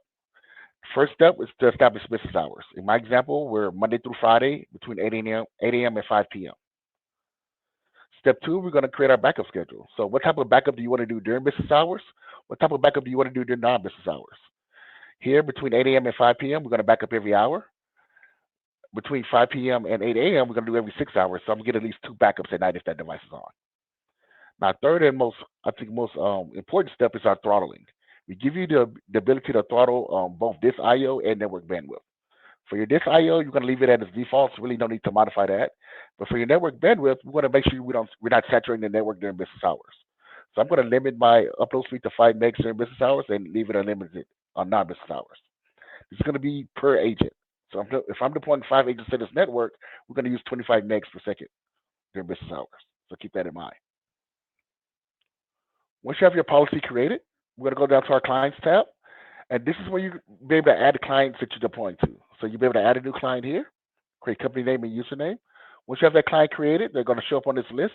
And to the right, you're going to have your direct-to-cloud agent. With our technology, we support Windows operating systems. So we're talking Windows 7 and above for your client OSs, and Windows Server 2003 or 2 and above for your server operating systems.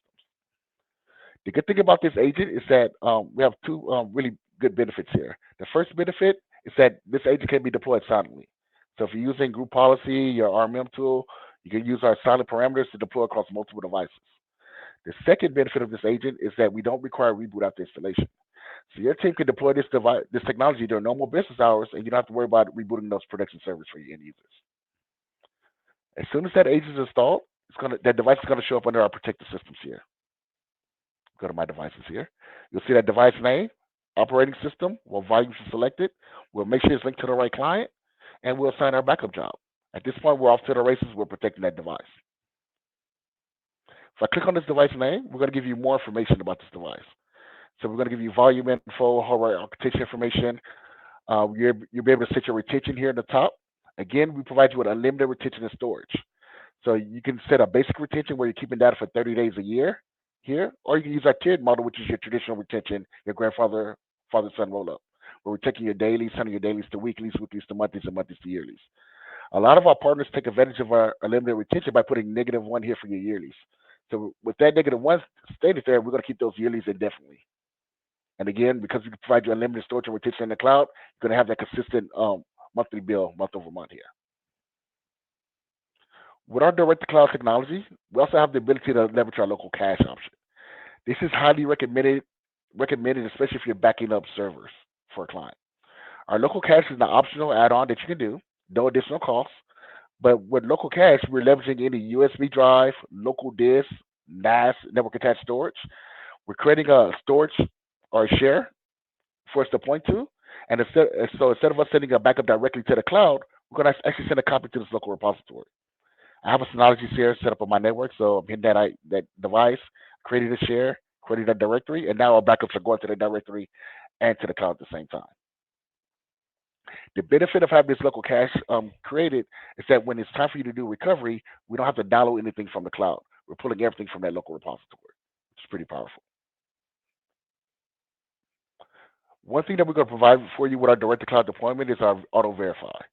With our auto-verify feature, we're going to run this once a week for your servers and once every 2 weeks for your workstations. With this feature, we're going to take the last snapshot, spin it up, provide you with this screenshot. But in addition to that, we're going to do additional tests.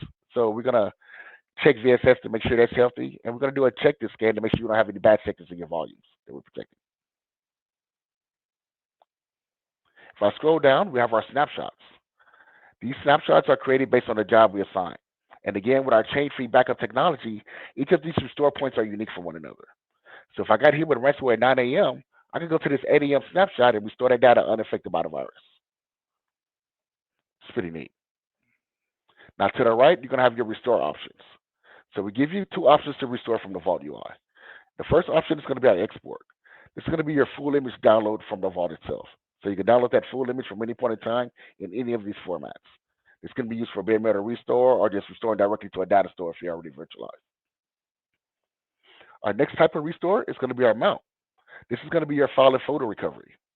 Here, we'll take any point in time, we'll redirect you to our built-in file browser, and this is going to give you the ability to navigate through that volume, through that directory, identify what files and folders you're looking for, and we can download that through your browser back to your device. So each of your clients is going to have their own folder. If I had a full image, I'll be able to download that from here. But then we have our mounted volumes. I'm going to hit that C volume. And now I can navigate through the tree, identify what files and folders I need to restore, right-click on that, and we'll download that through the browser. This is a good feature, especially if you're downloading a single file or a small amount of data. If you ever have a use case where you need to download a full image or restore a full volume, downloading over the internet can be tricky because if your internet hops, you have to start all over again. In that scenario, you're going to go to our network sharing here and enable our FTPS server. This allows you to use whatever FTP client that you're familiar with, so FileZilla, WinSCP, and it's going to give you a more stable download over the internet. If your internet hops, you can resume where you left off from. So, pretty neat tool.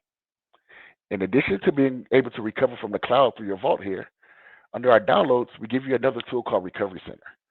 This is an exe that can be installed on any Windows device. Through this tool, you're able to restore from the local cache if you have this set up, but also we can download data from the Vault if needed as well. So let's transition to my Windows device here. So I have my Recovery Center installed, and once your tech team logs in here, you're going to have our recovery options. Now, the cool thing about this Recovery Center is that if I install this on a server with the Hyper-V role enabled, I can virtualize on that host. So, perfect example, I have a client, we set up file server enablement, that file server dies. I'm right down the street, I have a Hyper-V host that I can set up at their location. I go by and set up that appliance, I install Recovery Center on that box, and now I can virtualize that file server instantly on that hardware. So we're going to select our server that we want to virtualize on.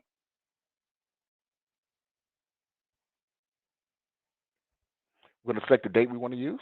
So let's choose a random date here. We're going to create the disk automatically.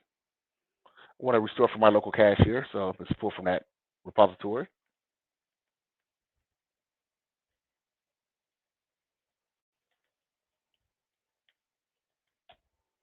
All right, hit my share, hit my directory. I'm going to put in those credentials here to authenticate.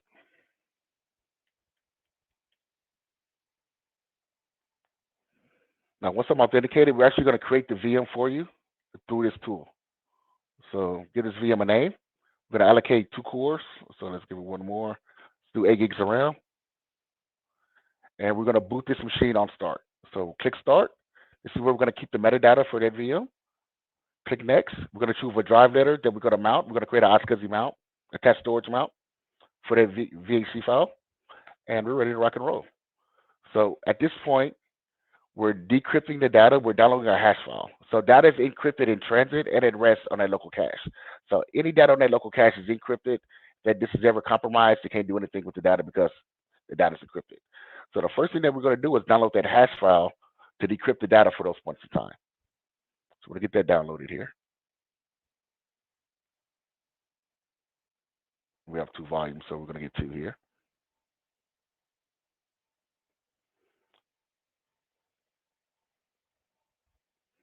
All righty.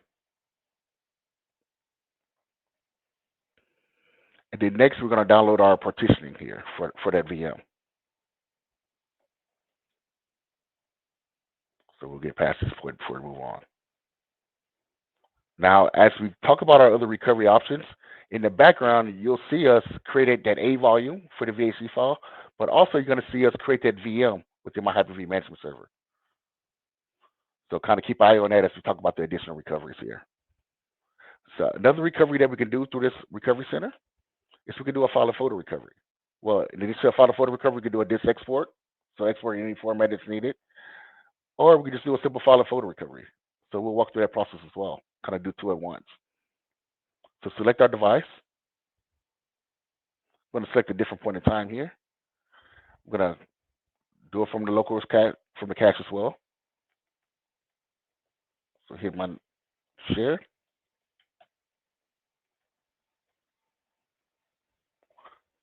Put in those credentials, just like before. And now I'm going to choose that volume I want to use. Because this is 2 volumes, I'm going to use my Y. Here, that's going to use my Y and Z, create a Y and Z drive for me here. We'll start that recovery. And while this recovery is kicking off, you may have already noticed we have this test VM up and running already, and that VAC file available. I mean, those VAC files available for transfer. So we can copy and paste these and put this in your data store for Hyper-V to kind of run in production. Now, if you have storage motion, we can copy those in real time and kind of move those over into your production environment from here. This VM is up and running, so it should be connecting here for us. We'll allow that to kind of boot as we go through the process here.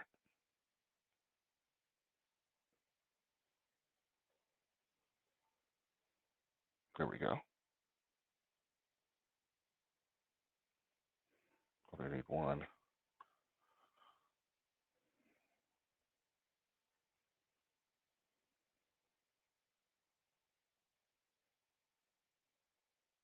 Let's do it one more time here. Wait for it to clear out. So as you can see with our Recovery Center, we're going to give you a lot of options through this tool. We give you a lot of flexibility to really run as a VM. And let me reconnect here. There we go. Run as a VM through Hyper-V host, or we can do just a simple file and photo recovery as before. So with that file and photo recovery, you're downloading our last hash file here. Under this PC, you're going to notice our volumes kind of create here. So we'll wait for that action to occur. Let's check our poll to see if we have any additional questions while we're waiting.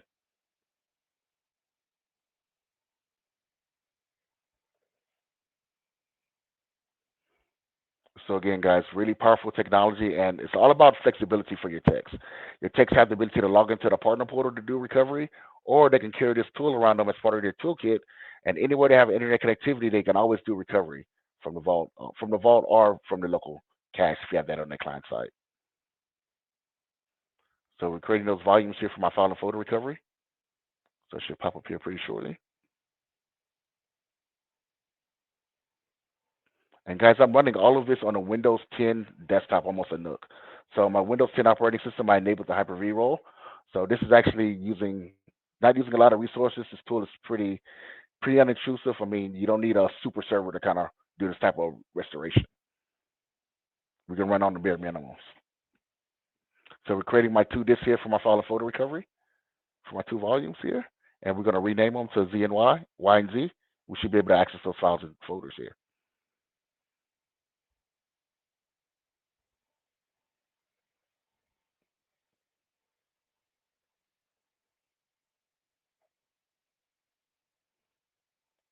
All right, perfect. So we're ready to rock and roll here. So now I have full access to those files. I can navigate through the tree, identify what files and folders I'm looking for. I can leverage that search functionality if I'm searching for a particular file. But this kind of gives you another option to do that type of recovery. So depending on the scenario, your techs can use whatever works best for them. Now we'll come back here once we finish toward the end to kind of show you that VM up and running. But next I want to talk about our DR spin up. So in this scenario, your techs get a call from your client. Hey, we had a fire, flood, something happened to our hardware. We need to be up and running. From that initial call, your tech is going to log into our management portal here. We're going to click on clients. We're going to click on the client that went down. So let's use this environment.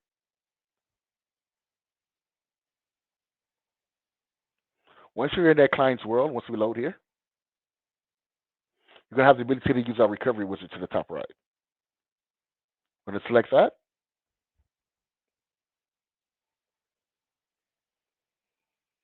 For it to pop up for me here.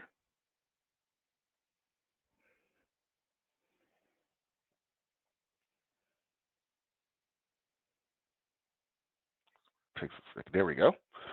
From here, your client's going to be able to, your text is going to say, make it virtual.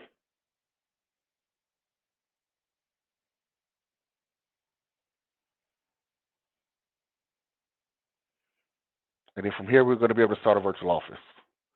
Now, here we give your text the keys to the castle here. So as you can see, you're not contacting Axcient. You're not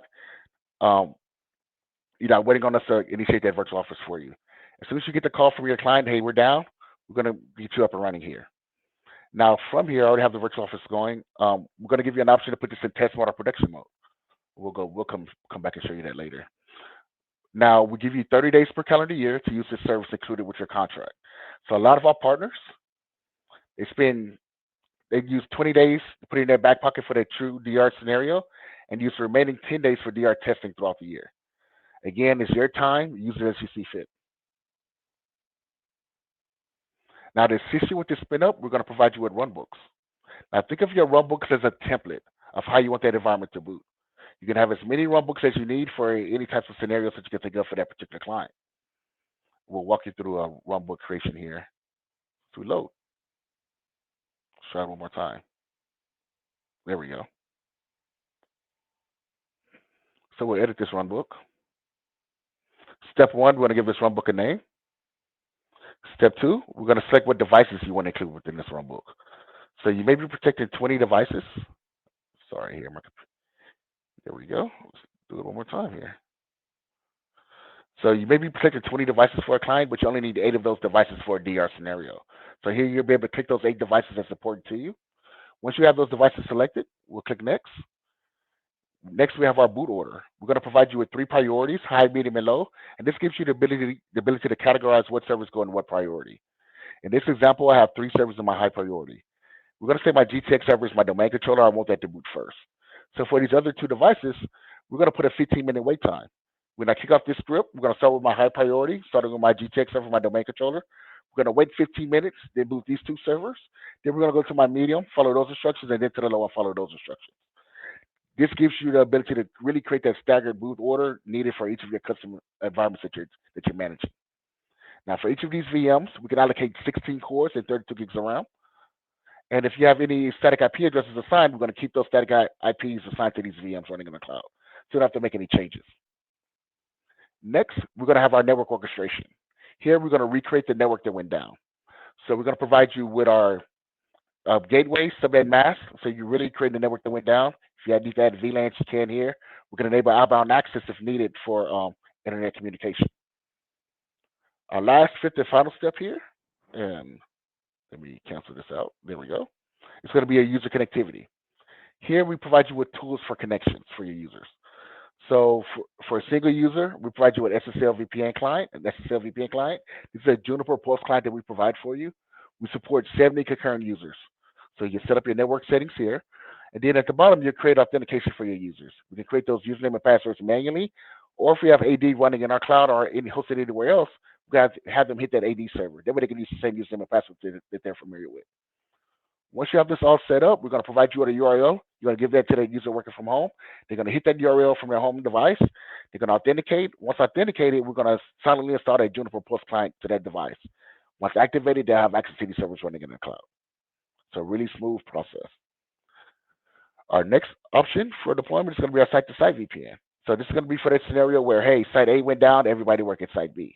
If at site B you have a firewall or router that supports IPsec VPN, we can securely connect to that hardware, allowing any user on that network access to these servers in the cloud. If you don't have that hardware with that IPsec VPN support, we can create that for you using OpenVPN. We're going to create a VM here. We're going to populate this information. Once populated, we'll create a .ovf file. You'll run that at the secondary site using VM Player or VM Workstation. You don't need a fully exercised server. Once you have that VM running, we'll give you information to put in the router. Once that information is entered, that router is going to redirect all traffic to go through this endpoint, serving as your site-to-site VPN. So again, we can use your hardware or create a virtual site-to-site, whatever is needed for that location. Our last tool that I want to talk about is our port forwarding. Here, we're going to provide you with 2 public IP addresses. We're going to give you 3 more with support engagement, but this gives you the ability to access any public-facing server. So 443, if you have servers running on port 80, you can use this for terminal services 3389 if you want. But this gives you the ability to, for any need for a public IP address or any public-facing servers, we can have those redirected through our tool here.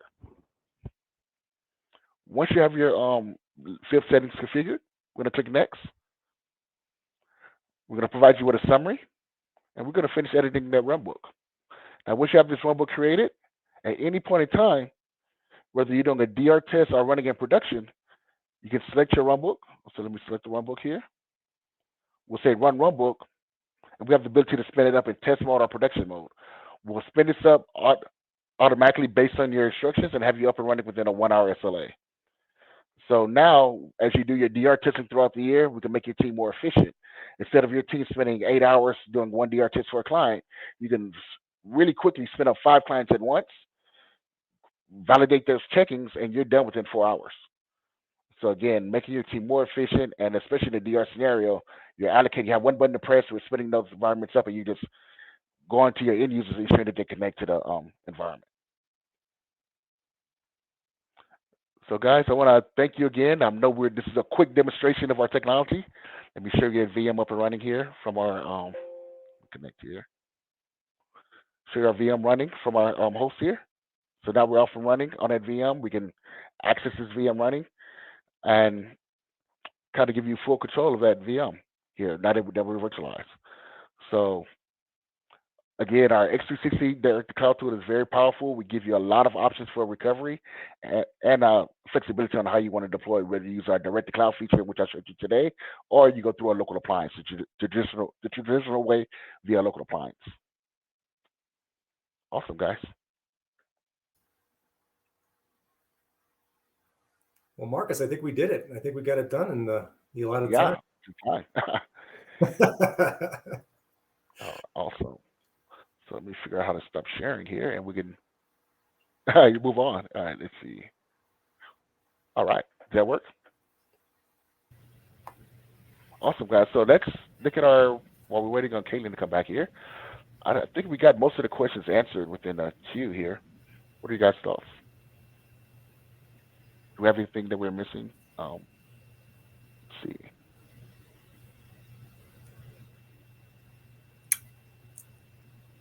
I think you touched on everything.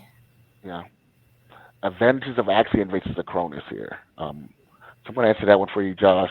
I think the biggest thing about our technology is that we're going to provide you with flexibility on deployment. We're not going to box you into, hey, you have to deploy this way for each of your clients. We recognize each of your clients are going to be smaller, some of your clients are going to be bigger. So within our direct-to-cloud technology or our local BDR technology, we give you the ability to pick and choose what type of backup you want for the client. So you're going to have more flexibility there. With our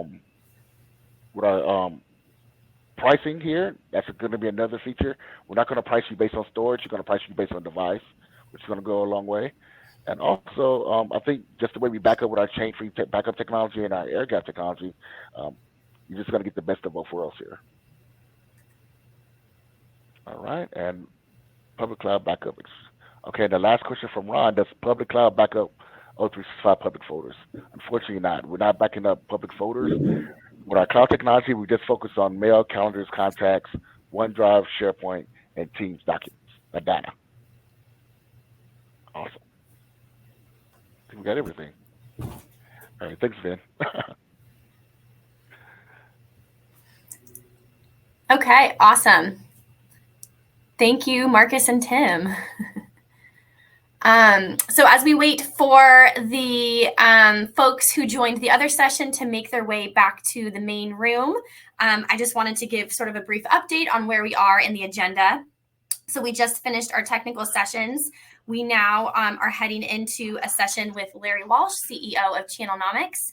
And then following that session, we will have our final content session of the day, which will be another MSP panel discussion. So we have some Axcient partners joining to talk about preparing for security challenges. And then following that, we will have the first annual Axcient Partner Awards, where we will honor some partners. So to those of you who are making your way back, we are going to get started. And in this session, this is where we will be doing our $2,000 cash prize entries. So to be eligible to win that $2,000 during Larry's session, you will need to comment your name, the location of where you are commenting from, and something you learned or something you've enjoyed about MSP Xperience today. So all in one entry, your name, your location of where you're tuning in from, and something you've learned or something you've enjoyed about MSP Xperience today. And we will choose from those entries, and that we will announce the grand prize winner at the end of the partner awards today. So with that, I will pass things over to Larry. Hey, thanks, Caitlin. Thanks, everybody. $2,000 and during my session. This is exciting stuff. So, and the other thing you have to add into that is, on a scale of 9 to 10, how well am I doing in this presentation? So as Caitlin said, I'm Larry Walsh, and I want to share with you some information that we have been working on with Axcient. So Axcient and Chelnomics partnered over the summer to do some research, and this is the fruits of the research. And we've distilled it down into, for this session, to talk about what you need to do to prepare for the future. And let's just be candid about this. There's a lot of uncertainty going on. We have a lot of mixed questions, mixed perceptions about what's happening in the general economy and what that means for all of our businesses. And I'm just going to jump into this. So the big questions is, let's dispense with the entire idea of whether or not we're in a recession or whether one is coming. There's a whole lot of academic debates about this, but right now it feels like we are. So how, as an MSP, how should you be thinking about counteracting the recessionary conditions? What do you need to do to make sure that your business remains viable, that remains healthy, and in some cases even growing? Are your current operations up to the task? And when I say the task, what I mean by that is that, will you be able to be agile enough? Are you able to maintain operations even as we hit economic turbulence? And I can tell you from experience of watching MSPs and talking with them during the pandemic, it's just 2 years ago when we went through that really big shock, when the economies were all shut down and businesses really had to readjust the way that they were operating. A lot were caught ill prepared. So now is a really good time to be asking yourself, do you actually have your operations tuned to the point of where you can counteract the recessionary conditions? What can you do to survive and thrive? And when I say that, survive and thrive, I think it's important that we make a distinction.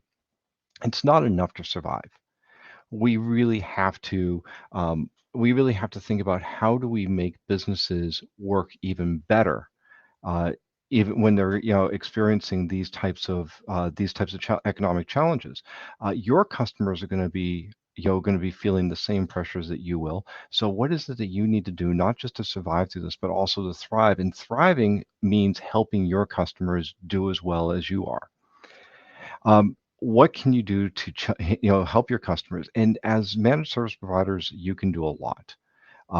Managed services, I won't say are recession proof, but they definitely are recession resilient. And because of that, because of the nature of the economic structures of how managed services are charged and paid for by the customer, that many customers will then shift from whatever on-premise or in-house resources they have to managed service, to your managed service provider, because they're going to look for ways of economizing. They're going to look for ways to going from fixed cost to flexible or variable cost. And you can help give the customers, your customers, a lot of different options for how they can maintain their operations, survive and thrive with your help. And what are the changes? What are some of the changes that help your business grow? So this was the kind of the big questions that we were asking as we were doing the research with Axcient. As I said, over the summer, we were surveying MSPs across the country, and we were asking questions about, are you feeling the impact of the recessionary conditions? Are you taking steps to optimize your business?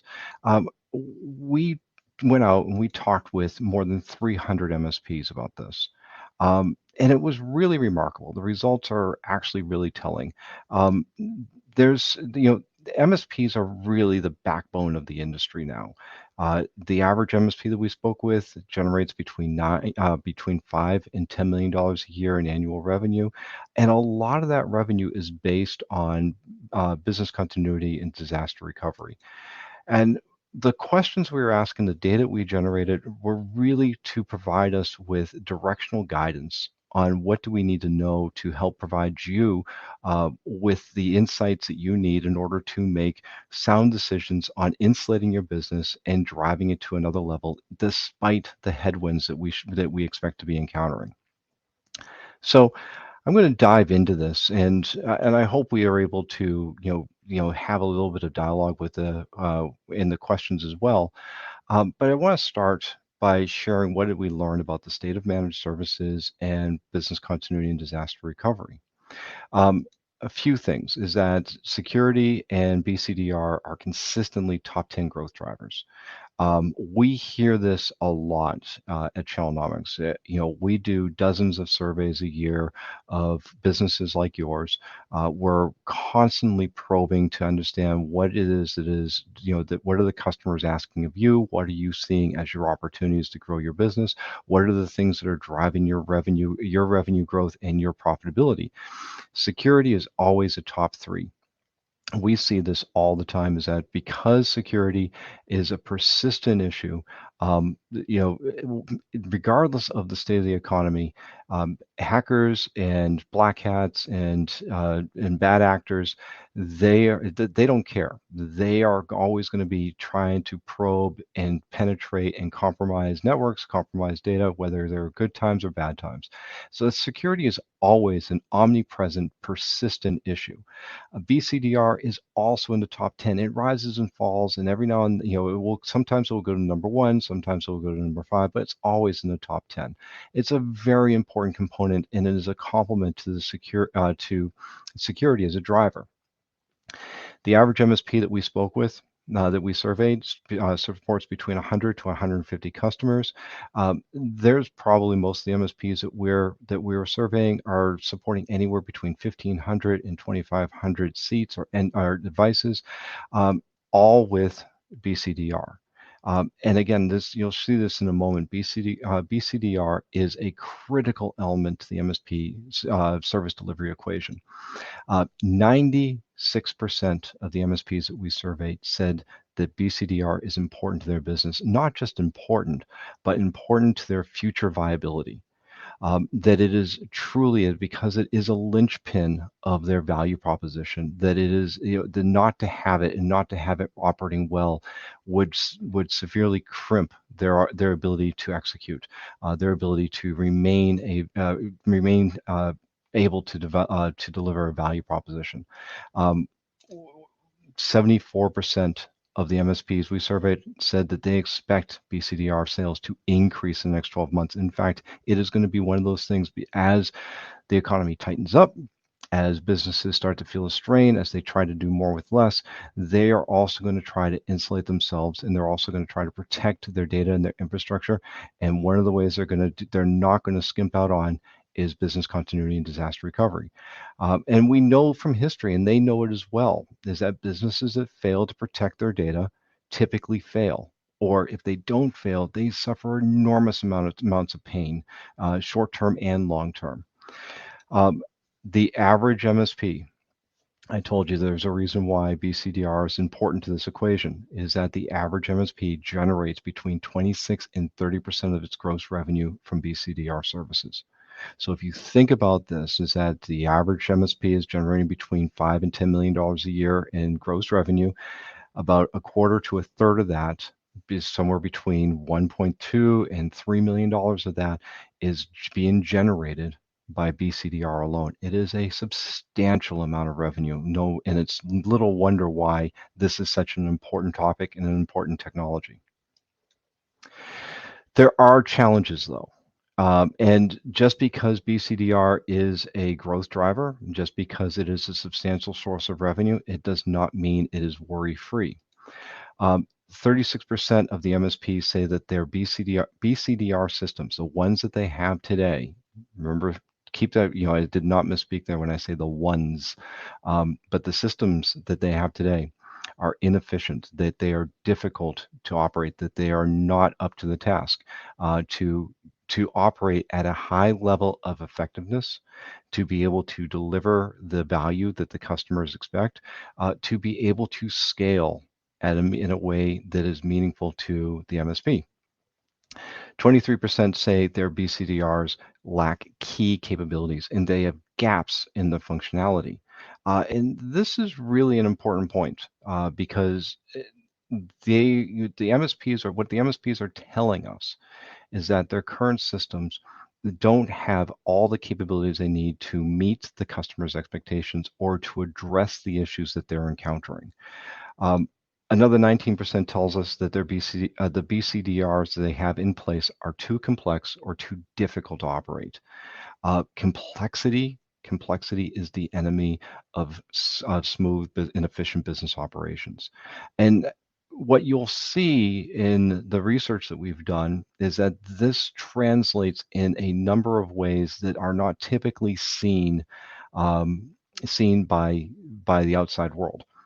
That complexity causes MSPs to work harder, not smarter.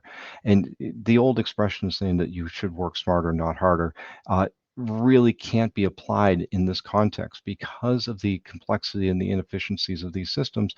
1/5 of the MSPs in our survey are telling us that they can try to be as smart as they can and still not achieve the level of effectiveness that they need to.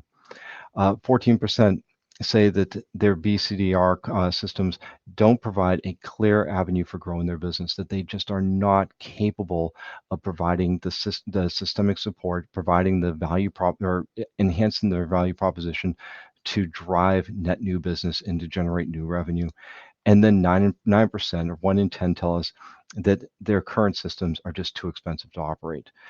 And that expense statement is not just baked into the cost of the system, the cost of licensing, the cost of the services. This is also part of the total cost of ownership.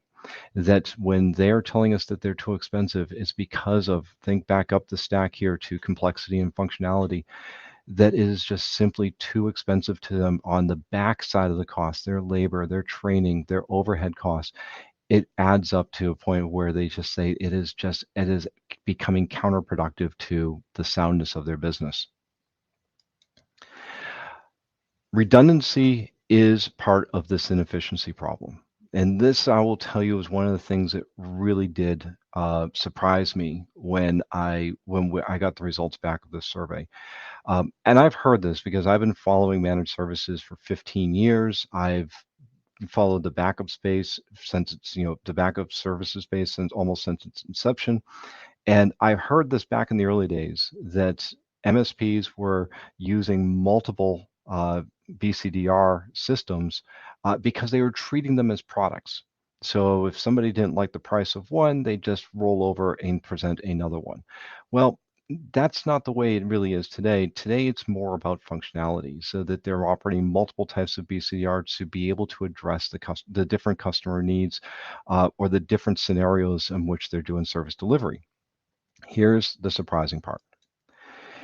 87% of MSPs are using 2 or more BCDR systems. Now, having a primary and a secondary may not sound like a bad thing, so an 87% doesn't really sound all that terrible.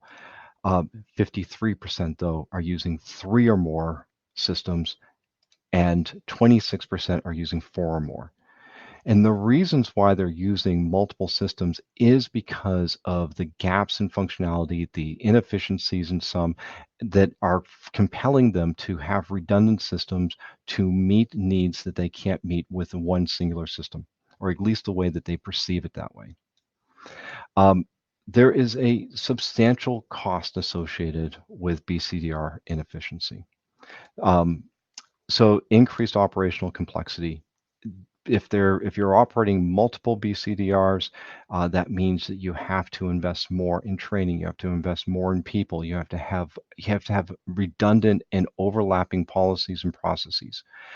This all increases, or your organizational or your operational expenses. This can also lead to poor customer experiences and diminished customer, or the diminishing of the perceived customer value. When we see this in the research results, is that the MSPs are telling us that they're having a difficult time meeting and exceeding the customer expectations because of the inefficiencies and the redundancies in these systems that they have. It takes longer for them to address the customer's request for support, or resolve their issues, and all of that leads to a poor customer experience. Now, I will tell you that this point right here alone gives me pause, because in other research that we've done, we've seen the impact of customer experience on recurring revenue. Is that if a customer does not have a good experience, they will switch providers. When it comes to services like this, it can be quite portable.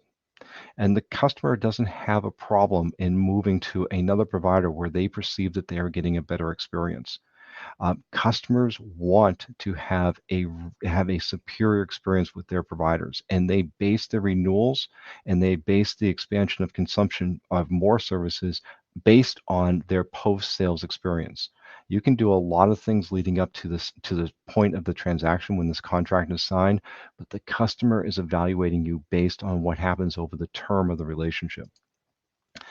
As I said, a lot of this results in elaborate and expensive processes. Is that if you have to run multiple playbooks to set, in your business to perform basically the same task, that adds cost.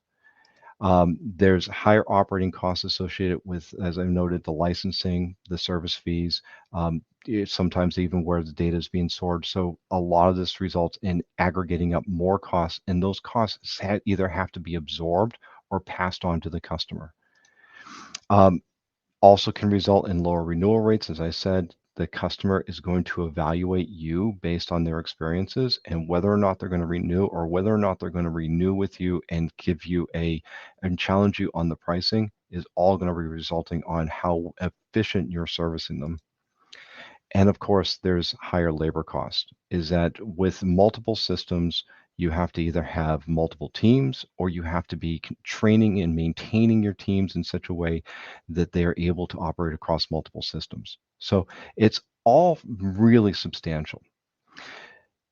MSPs, though, and this is another, it's encouraging, I will say. It's encouraging to see that the MSPs are taking steps to resolve this, and they're doing so through optimization and consolidation. And they're optimizing their existing business structures by consolidating around fewer BCDR systems. 42% tell us that they are replacing their existing systems for those that have greater levels of efficiency.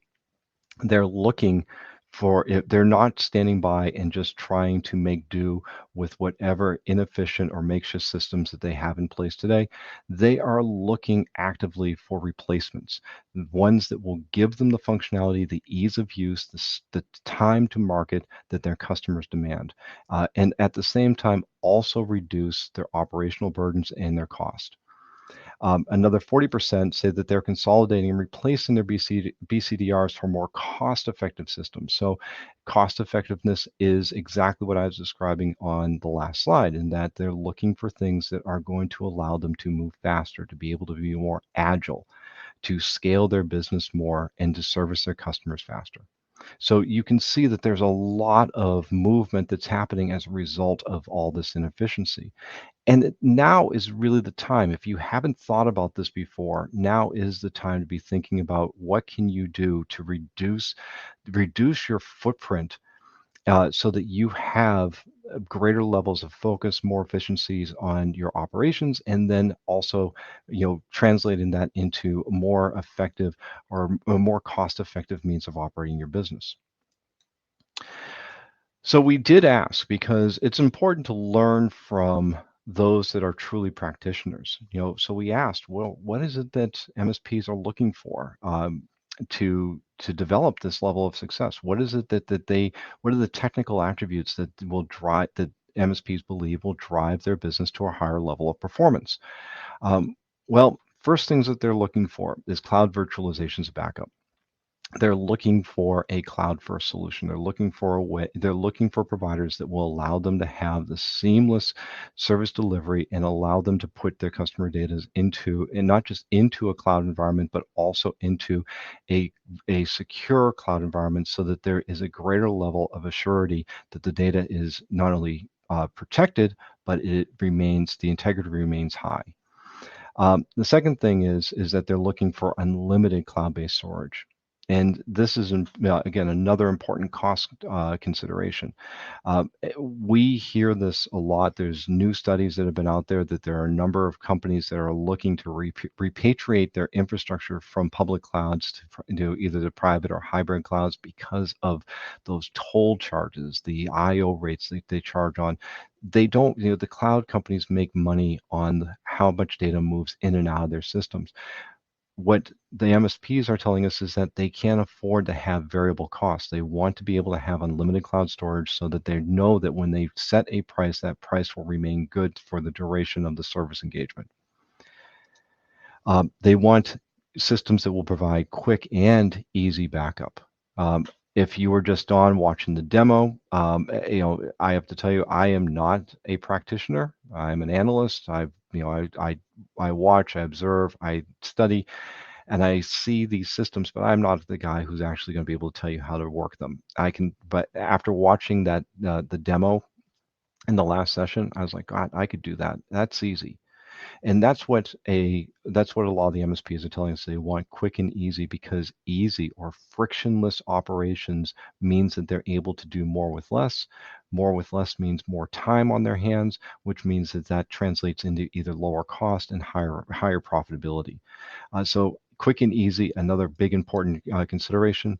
They're looking for local virtualized backups as well. They want to be able, and again, think about this from a quick and easy perspective. Localized backups means that they're able to recover data on behalf of their customers faster, so their customers can maintain their operations. They want to be able to recover from ransomware, and go back to what I was saying just a few moments ago about security. It doesn't matter how bad the economy gets, hackers are still going to be moving against businesses large and small. And ransomware truly is one of the favorite tools for doing that. So beautiful thing, BCDR is a means of combating the ransomware threat. And they want fast and reliable RTO and RPO performance. Again, thinking about this in terms of speed. Speed is money. Speed is the ability to contain cost and maintain profitability. And finally, they're also looking for systems that allow automated backup testing and verification. It's not enough.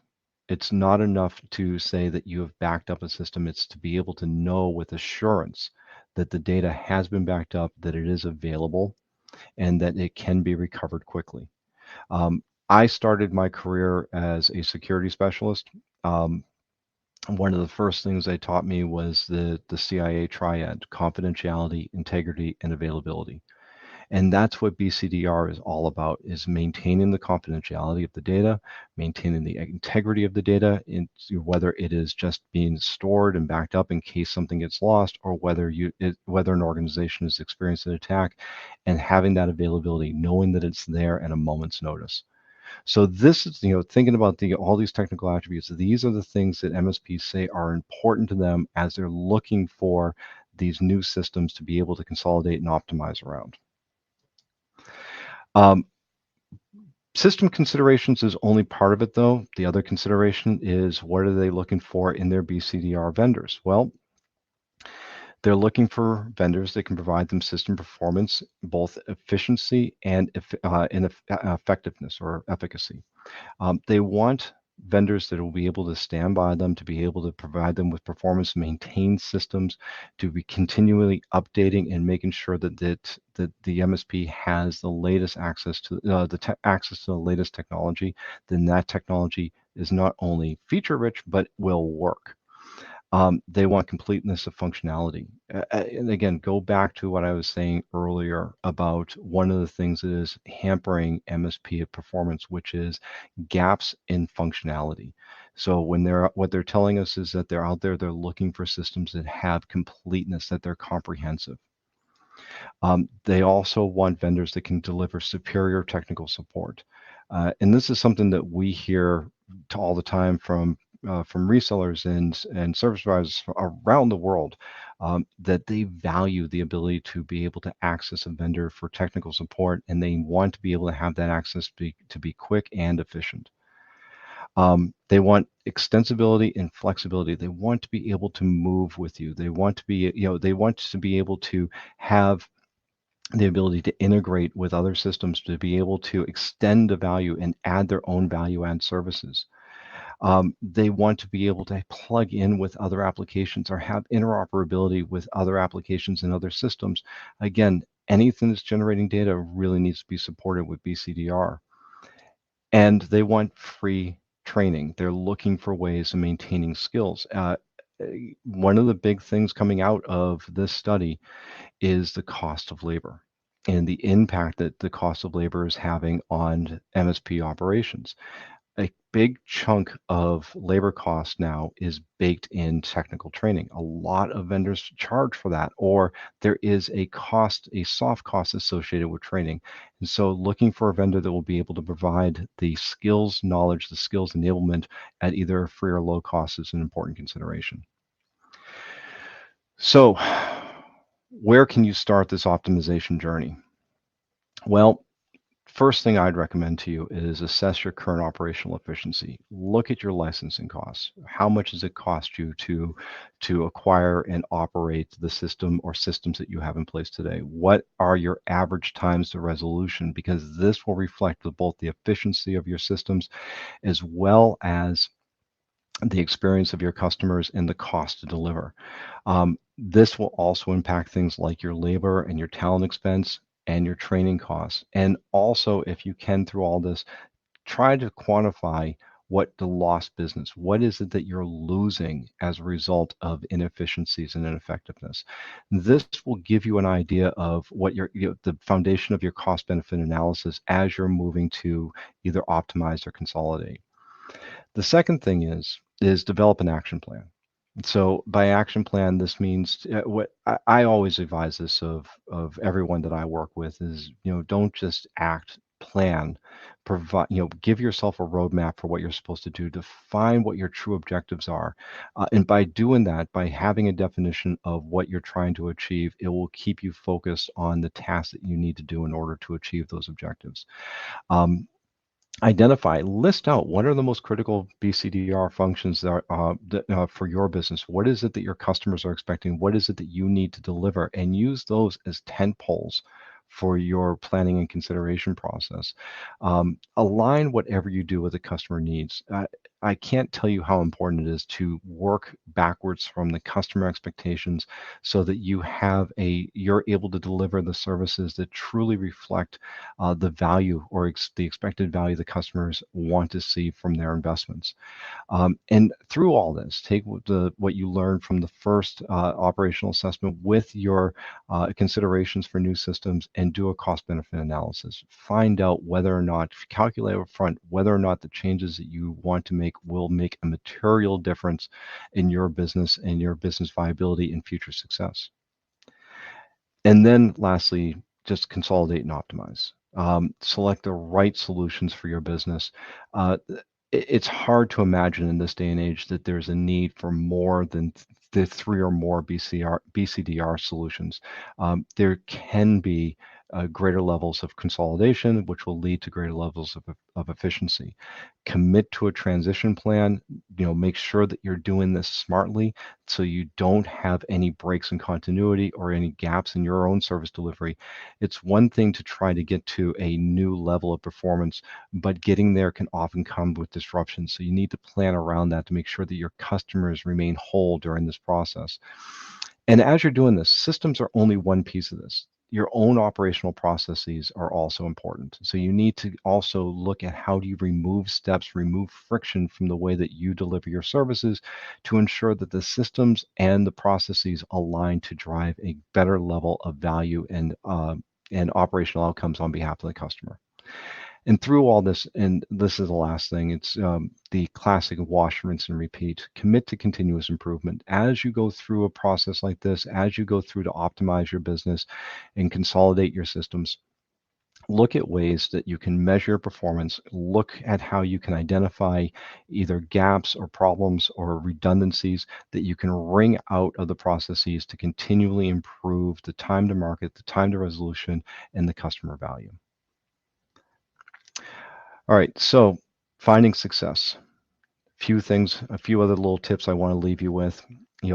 Start with high technical performance. Think about when you're looking at the BCDR systems out there, look for systems that have a really strong RTO, RPO performance. It's hugely important to have that level of efficiency and speed.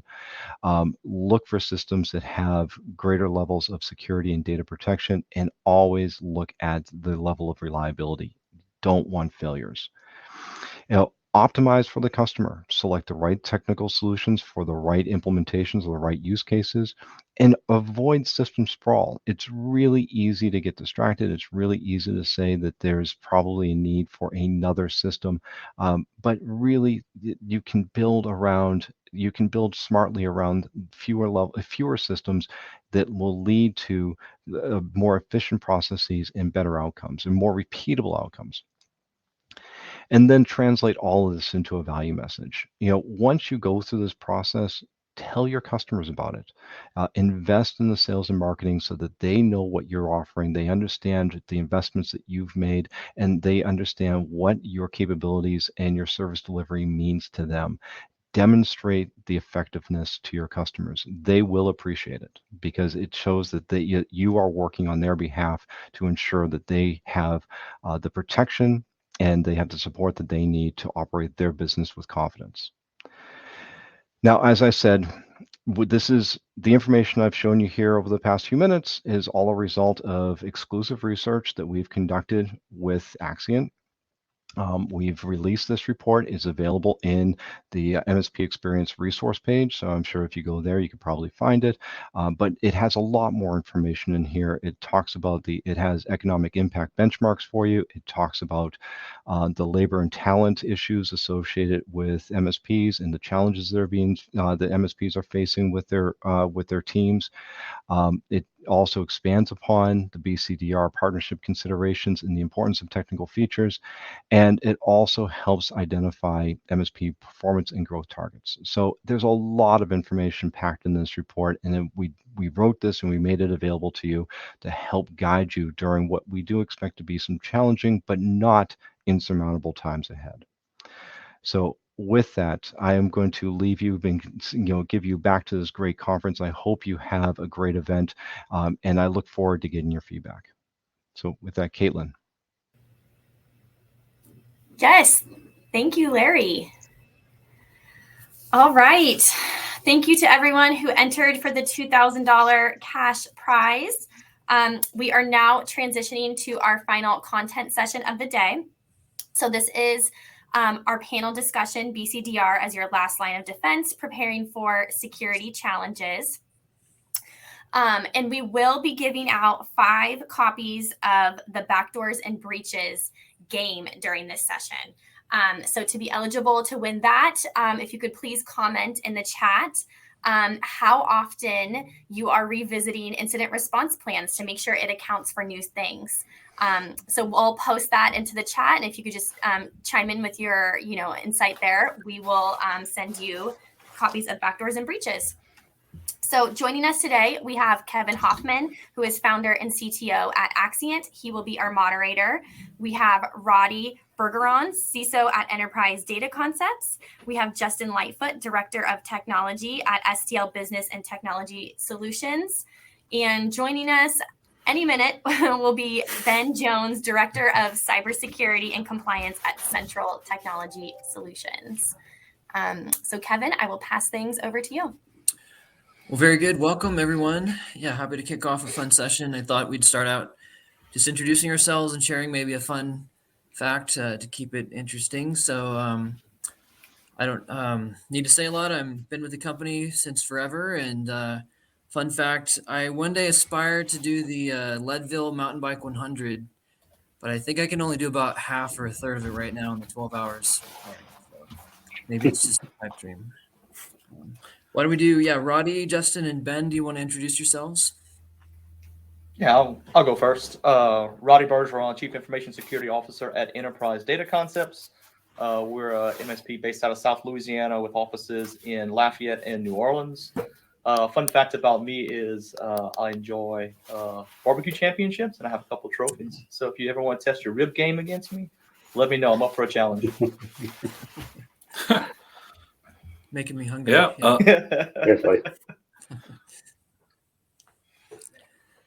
Yeah, go ahead, Justin. Yep.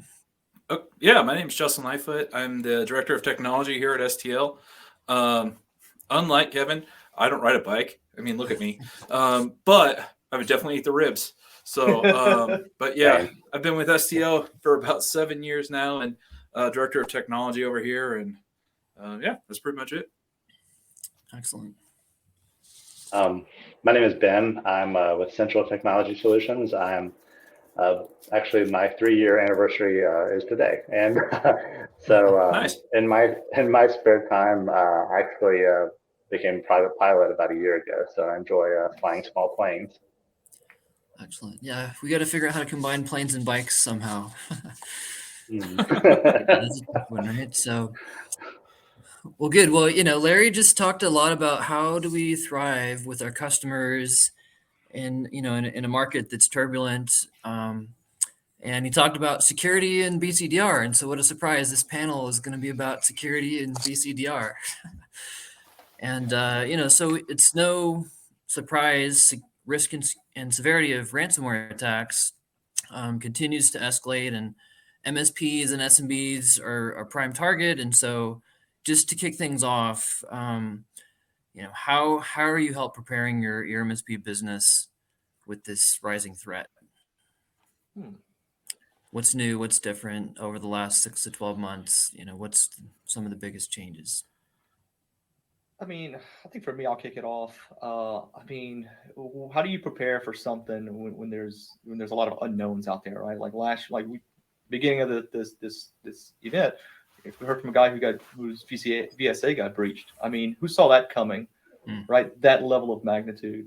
I think what we have to start focusing a lot on is a lot of us focus a lot on how well do we protect this? How well do we keep this from happening? And you can't do that. There's no 100% fix. There's no 100% guarantee. Figure out where your threats are at after the fact. How do you recover from it? How do you limit what has access to your systems in case there is a 0-day?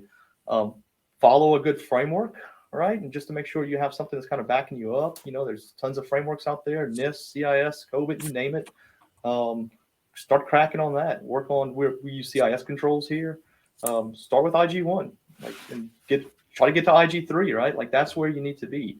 Limit your exposure, but think about what that right of exposure looks like as well. One thing I would say too is, all right, I'll say one thing that I was thinking of too is, as we, as most of the people are techs, right? We take for granted that they should just know. And I think really just hammering it home and driving it home that we need to be diligent in everything we do. Don't just take for granted that a tech is out there to not downloading stuff and not opening these random files. Most of the time they're the ones that are are going to cause a problem. Yeah, we do like to experiment, don't we? Yeah. With That's us, it's just really a layered protection. I mean, we rely on, our antivirus. We're relying on, user education. It's not just one product.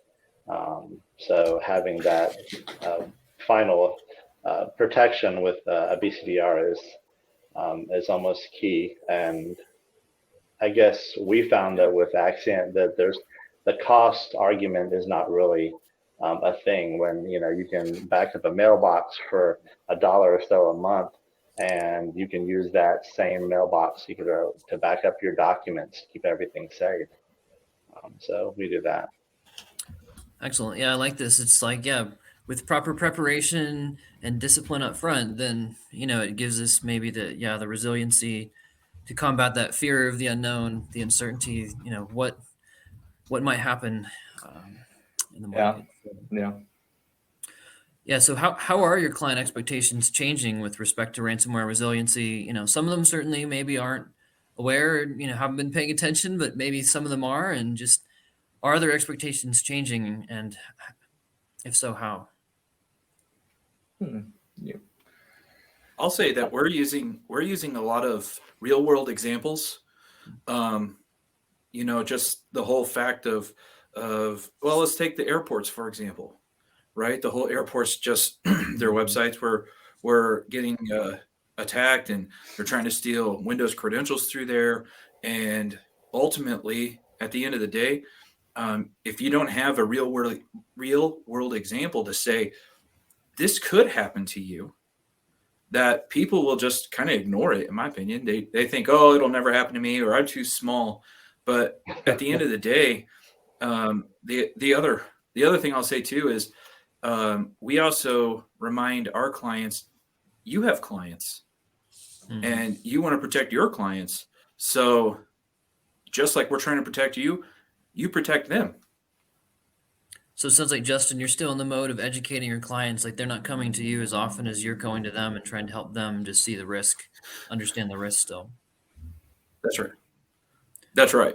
Yeah. Being in the Midwest, we always say trends go from the two coasts and come in. Mm-hmm. So, we're never, our clients aren't really always the number one people to hop on board to something new. I mean, that's kind of how the Midwest is, I guess, right? Yeah, Ben and Roddy, are y'all finding anything different, or any of your clients coming to you with requests or concerns, demands, things to change? Oh, well, yeah, of course I have clients that come to me and demand stuff. Like we can't ever be down, or we can't ever be breached. Yeah. Of course, yeah. I mean, but you have to set that expectation, right? Of like, hey, instead of being 60% protected, we can get you to 80% or 85%. Because at some point you have to look at it from a business point of, I can't spend $1 million to make sure I don't lose $100,000. And there's no, they expect us to work wonders when something bad happens, right? And we have to kind of set the expectation of, you might be down for a day, you might be down for 3 days. How much tolerance can you have for downtime in case of a ransomware? Who's impacted? You start to have those kind of business conversations with them, and they start to kind of start to understand it a little bit better. Because most of the time, the only time you're going to have that conversation with a ransomware, a lot of times, is either they heard about it, somebody in their industry got hit real bad, or it's happening to them right now. And that's usually when you start to have that conversation about it. So you got to get ahead of it, because they expect to be immediately up in that you're protecting them 100%. And that's not a realistic real world experience for them. It's never going to happen. I think they're expecting you to already be protecting them, and so you're already doing this magic stuff on the scene. Wait, you weren't doing that? Like, that's what do you mean? Oh, wait, you mean we have to pay for this? But these are the same people also that will push back really hard on enabling MFA, and so it's hard to juggle that. I mean, you have to really. We've had maybe occasional customer come to us and say, what are we doing about this? Are we secure? We had one, a local golf course, actually, she went to a security seminar and came back and was like, zero trust, MFA on all the desktops and everything else. And we're like, that's awesome. Do you know what you're asking? But okay, let's go. Excellent. So, one thing that came to mind is just, the better we are at, educating our clients and getting them to adopt stronger security practices and, doing preventative on the security side, maybe the less frequent an actual security incident happens, hopefully. And yet, we need to be really well prepared for what happens if that happens. Heaven forbid something like Robert happens, but maybe something milder. And so, what are you doing to help your staff be really consistently prepared, like for this thing that hopefully doesn't happen often? And yet, if it does happen, the stakes are really high that we do all the right things. So what are you doing to try to help have that consistent response if something were to happen? Yeah, we're starting to build it out a lot more for our clients, but having an incident response plan. So we exactly know for each client, all right, something bad happened. What do we need to do? Pull that document out. That's your Bible has to say as to what we need to do. And some of them are real basic, a couple pages long. Some of them are real in depth based on type of data and regulations and everything else. But we're slowly starting to work that into our clients because when something bad happens, you can't start scrambling. And not everybody's going to be always technical enough to understand the scope or response for a breach. So you do have to pull in some big guns. You do have to do all hands on deck sometimes. But you need someone who's going to be coordinating it. You need someone who's going to be communicating with the client, right? I always say like the most important part of a breach, is containment. Second one's communication. If you're not communicating with the client about where we're at, where we're going, how soon are we going to be back normal? What's going on? Like people, I can't remember the quote from Men in Black, but it's like, there's always a threat. There's always, humans are panicky people, right? But like it's true, like when we don't understand, we don't know, people fill in their lack of knowledge with their own opinions or their own thoughts. Communication helps with that. So you always have to have that plan, what it looks like, constantly updating it. Things change. You learn from new experiences. You learn from your losses during a breach, right? Mike Tyson, hey, everybody has a plan until they get punched in the mouth and realize their plan doesn't really work that well. But you learn from that and you move forward and you communicate that plan or those changes with your staff. Like we have regular touches every morning. We have our morning huddle and like, hey, when something bad happens, we have postmortems, talk about what's going on. Like that's all part of the incident response plan and bettering yourself. Yeah, sounds like that plan is key. And so I'm curious, just what best practices have y'all found when creating those plans and then testing those plans? And your clients may be completely non-technical. And so to what degree, do you get in depth with them versus, how do you help them have confidence in you that, hey, we get this, we understand this, here's the right plan. What are some of the ways you found to create this effective incident response plan and to keep it current? For us, we actually have a meeting dedicated every year to those clients that genuinely want to have that conversation, but also pay for that service, so on and so forth. And so for us, we will not only with our clients, but even internally to our own company, right? It's kind of a joke. We call it the death card, right? So you create this scenario, and obviously I'm a nerd, right? So, whole Dungeons and Dragons kind of thing. You create the scenario and you say, okay, here's what we're going to do. An ice storm hits Bloomington, Illinois.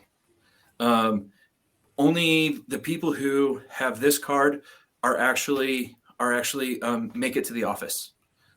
Justin died on the way in. Okay, so you can't ask him any questions. Now we need to recover our largest client, and you need to guarantee the RTO and RPO for that client. And then we talk it out. And where are you going to find that information? How are you going to do that? And then I'll just be honest, most of the time it's my fault. I didn't put in enough documentation, right? Or I didn't have, I assumed too many things. And so I have to fill in those gaps. But really just working through that, honestly, that tabletop, in my opinion, is probably one of the strongest things you can do. Yeah, I lived in a ship in Illinois for like 8 years, and so I can imagine that ice storm. Yeah, the terrible cold that comes. Yeah. It's why we wanted to give away some of these backdoors and breaches. The card game, it's made by a security firm. They're not making money off of it. We're not making money off of it. It's just the more you can make something into a game and fun, and it's like, hey, this is how we can Yeah. What it is, it gives you different scenarios, just random security scenarios, how somebody gets in the door at first, how they broaden their presence, how they establish persistence, and then how does that relate to your control. So it takes, like you're saying, some situation you may think is quite rare and may never happen, but these are things that are happening, and what do you do? And so I'm just curious, yeah, just from the audience too, what are you doing, and you're conducting these tabletop exercises, and just as you've been doing them, what have you learned about them and how to make them effective versus just so theoretical that people aren't paying attention? Like how do you do effective tabletop exercises? I will give a shout out for one game. You can get it on Steam. Threat JIT Red versus Blue on run on Mac, Linux, or whatever. It's a red team, blue team exercise. I've seen a couple security analysts and cybersecurity guys start to play that online. So it's turn based, like real time strategy type, and it's turn based. It's pretty cool to see it. There's always a loser there.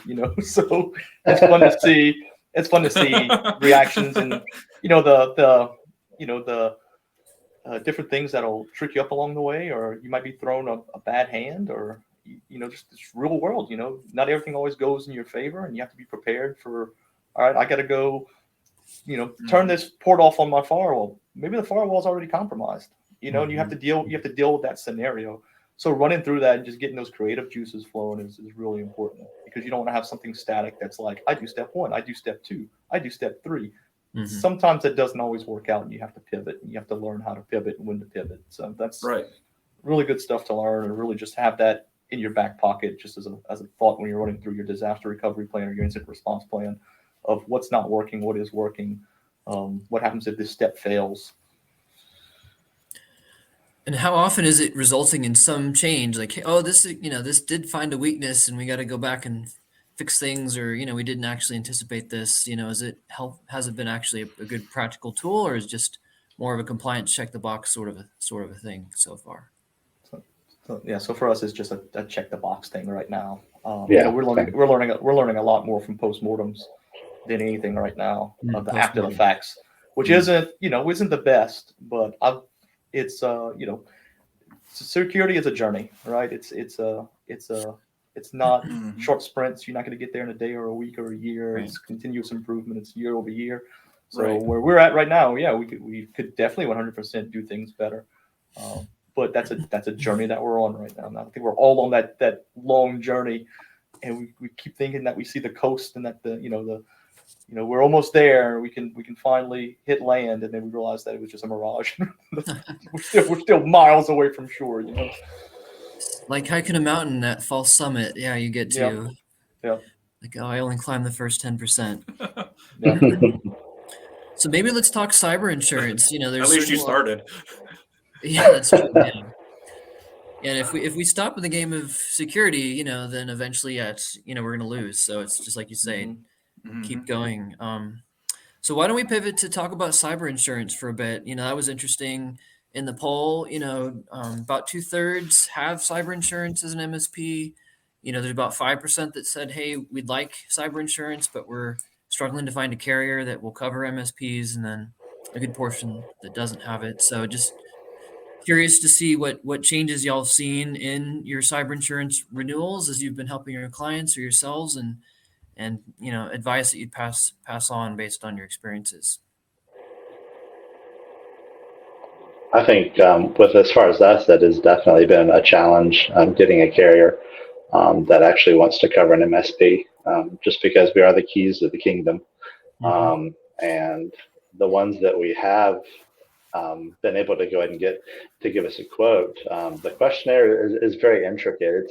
It's no longer kind of vague and doesn't require you to actually like, okay, we will just take your word for it. The MFA is turned on. They want proof. It's definitely a challenge. I was handed the application and said, okay, here, Ben, work on this. And I'm like, well, there's my week. Right. And Roddy, you mentioned retainer. So we own our own tier. Sorry. Oh, sorry, Justin. Go ahead. Yeah, go ahead, Justin. Sorry, go ahead. No, go ahead. I was just going to say we own our own tier 3 data center, and so because of that, we have to have our SOC 2 Type 2, our high trust compliance, stuff like that. And so in the past, it's been pretty easy for us to get cyber liability insurance because we do go through the headache of those audits. The issue that we're running into now is, since the RMM breach and since a few other things, because we have that designation MSP, that's almost like, okay, your data center is okay, but your MSP services and the tools you use over there, the liability coverage on that side, we're going to have maybe 2 or 3 different writers on top of it. Interesting. I think that's mostly because you can be an MSP no matter what your level is. There's really no that's test right. you have to pass, There's no, and so we were talking about that this week. There's no floor. There's no floor to what an MSP is, right? Like I can call myself an MSP and just have my A+, and that's about it. You get your LLC. Right. You slap your MSP label at the end of it. And you start selling services, and that's part of the reason why our industry is so hard to insure, is that there's no where are you at? There's no standardization. There's no regulation. There's nothing that defines what an MSP is besides slapping a label on your name, and that's something we have to do better as an industry. We have to do a lot better. I would agree. Industry as a whole needs to come together and create that compliance or standard. The last thing, in my opinion, that we would want is someone to impose that onto us, right? And so as a community, if we could come up with those standards and that compliance, honestly, it'd be better for all of us. Yeah, I mean, we have the tools, right? We have the frameworks, we have the best practice. That's right. We're already starting to see outside influence, regulation from states, the feds, insurance industry, right? I can't tell you how many retainer agreements I've done with some of our legal clients that's really putting the screws to, if you're going to be handling data from our system, what protection do you have in place, and attest to it? I mean, we did one. I mean, I can't tell you how many hours we put into it. Right. It's one of their big clients. They're like, I don't care how much this costs, do it. And like every other industry is putting the screws into our own industry, and we have to flip that script a little bit, or we're going to find ourselves in a huge hole of people who don't understand technology. I mean, you see some of the legislation that gets written. I mean, it's by people who don't understand technology. Right. They understand, and they're writing policy that affects us, and we're just having to deal with it right now, and that mindset needs to change. And Roddy, that high compliance legal client, type of client that you're mentioning, how are you proving to them that you're doing those things that they want you to do? They're like, cost isn't an issue here. What are they demanding in return, to show them that you're doing what they need? Do you have a mobile device management policy in place? Present your policy in the last time that, you explained this to your staff. Do you have EDR? Are you monitoring it? How are you monitoring it? Do you have a system put in place to do change management? How are you doing it? Can you take pictures of or send screenshots of your ticketing system to show that you are doing change management through some kind of ticketing system? I mean, like, it's real attestation of what you're doing, not just I'm saying I'm doing it, right, and hoping that you don't get caught with your pants down. Right. It's more of a we need to make sure that you are doing this, and that, I mean, like, look what happened. Look what's going on right now. Look what you got, an Uber exec, sitting in jail right now. You got people being put in charge against them under a False Claims Act for saying we're doing things and not doing it. I mean, like, this is getting serious, and we're getting a lot of influence from, like I said, a lot of outside parties who are telling us how we need to be doing things. And I think that if we came together as an industry, right, and we said, here's a framework, here's how we hold ourselves accountable, here's how we hold our vendors accountable, right? What questions are we asking our vendors? How do we know that they're doing what they're doing, right? Don't just produce me a SOC 2 audit. I really want to know, how are you handling things like application development internally? How are you protecting the whole supply chain from the top down, right? Like, that's the kind of it's huge, right? This is in table discussions, right? It sounds easy, but this is a massive undertaking that the industry has to accept. For sure. Very fun. Well, yeah, because the way you're doing something and the way I'm doing something, it's going to be way different, right? I mean, just because I do it this way and I use XYZ RMM and you're using XYZ RMM, who's their competitor, doesn't mean in 3 years your RMM is not going to own mine. I mean, there's just so many things, the way it ties together. It's crazy. Sorry, go ahead. So somebody mentioned in the comments, GRC tools, governance, risk, and compliance tools that larger enterprises are using. They have to deal with complex 6 to 12 regulatory frameworks and automating proof of compliance to these frameworks. And maybe we'll see these sorts of things on our journey together, MSP vendors and MSPs, towards a more systematized way of proving compliance. They're starting to trickle into the industry. There's some that are scratching the surface right now with it and testing it out in the MSP world. But yeah, that's the next big thing, right? Is how are we going to manage that risk? How are we going to manage the business side of things?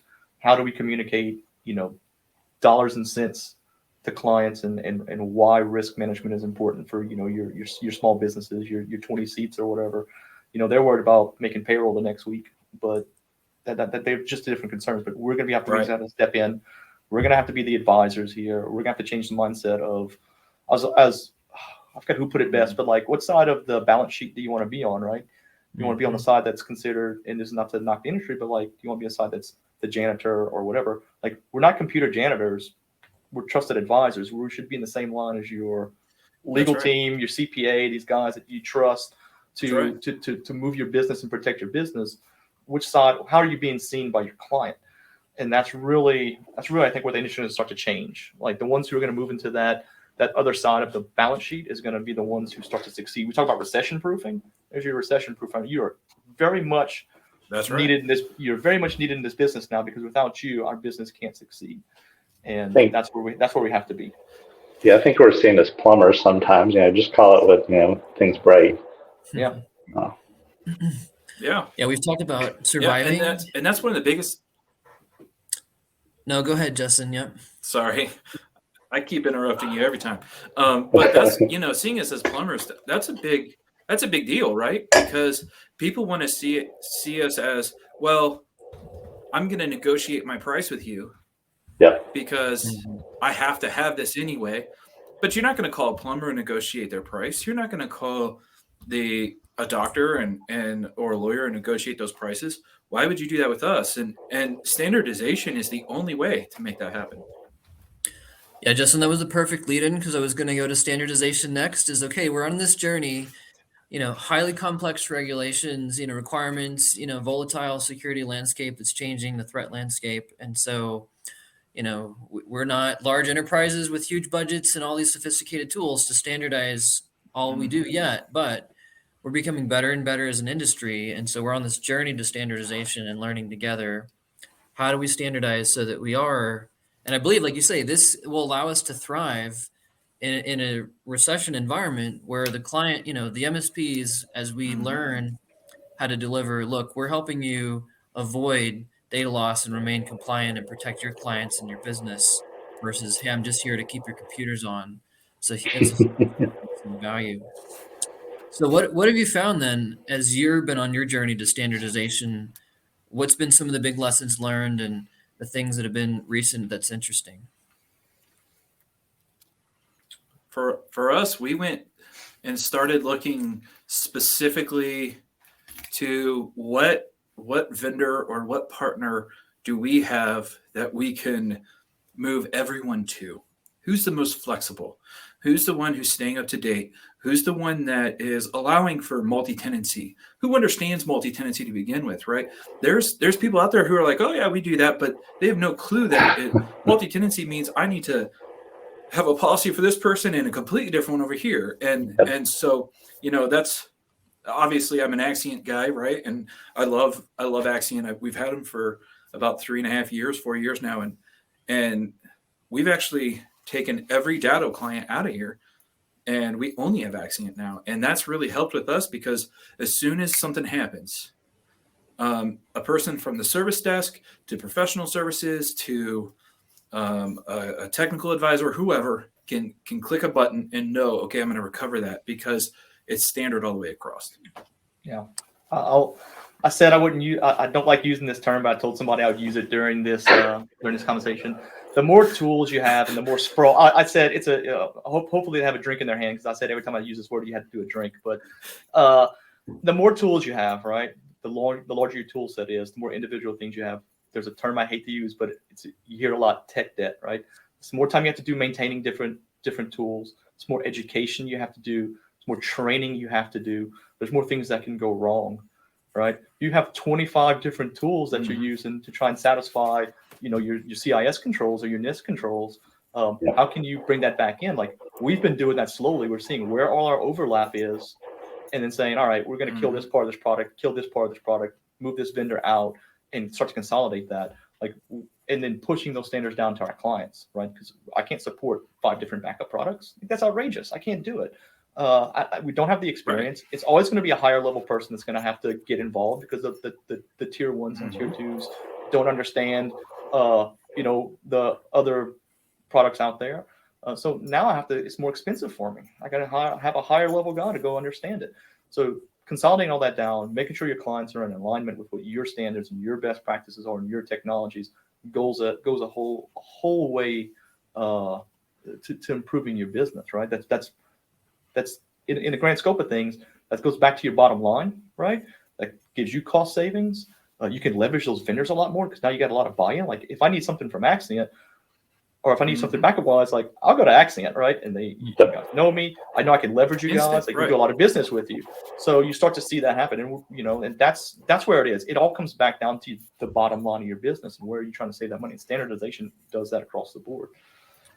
One thing that Larry mentioned was interesting. I was going to say that I always like the phrase as one throat to choke kind of thing, especially with your backups. But yeah, we were entertaining other vendors before, and then we said, why are we doing this? Let's just let's talk to Axcient, and they got us a much better price than anybody, and it's all the same features and actually more so. So we definitely were happy with Axcient. Yeah. One thing Larry said was interesting was just that some of the reasons that MSPs have been using multiple tools these days is it's driven by different use cases with their clients, and they're kind of forced into it because their vendors didn't support all the capabilities, the use cases that the clients required, and so that's been one of our focuses over the last 5 years is, hey, let's consolidate down and do appliance-based BCDR and no appliance BCDR, and no business continuity for everyone essentially. But so we think maybe we've got it licked on the backup side, but on the security side, are you running into cases where your security tools are not able to serve all your client use cases, and it's forcing you to fragment your tool stack, or are things getting more capable on the security side, preventative side? Yeah, I think that side. I mean, look at 4 years ago when you went to a conference. There's very little security, right? Like, it was starting to creep in a little bit. Go to a conference nowadays, and how many booths at those conferences are security related? I would tell you probably the vast majority of them. Almost every one of them. Yeah, go look at. I wish I had the picture. I found it the other day on Reddit, but it was like all the vendors in the security space, and it's just massive right now. They're starting to get better. We're going to see a lot of consolidations. We're going to see a lot of VC money, or already seeing a lot of VC money getting pumped into it.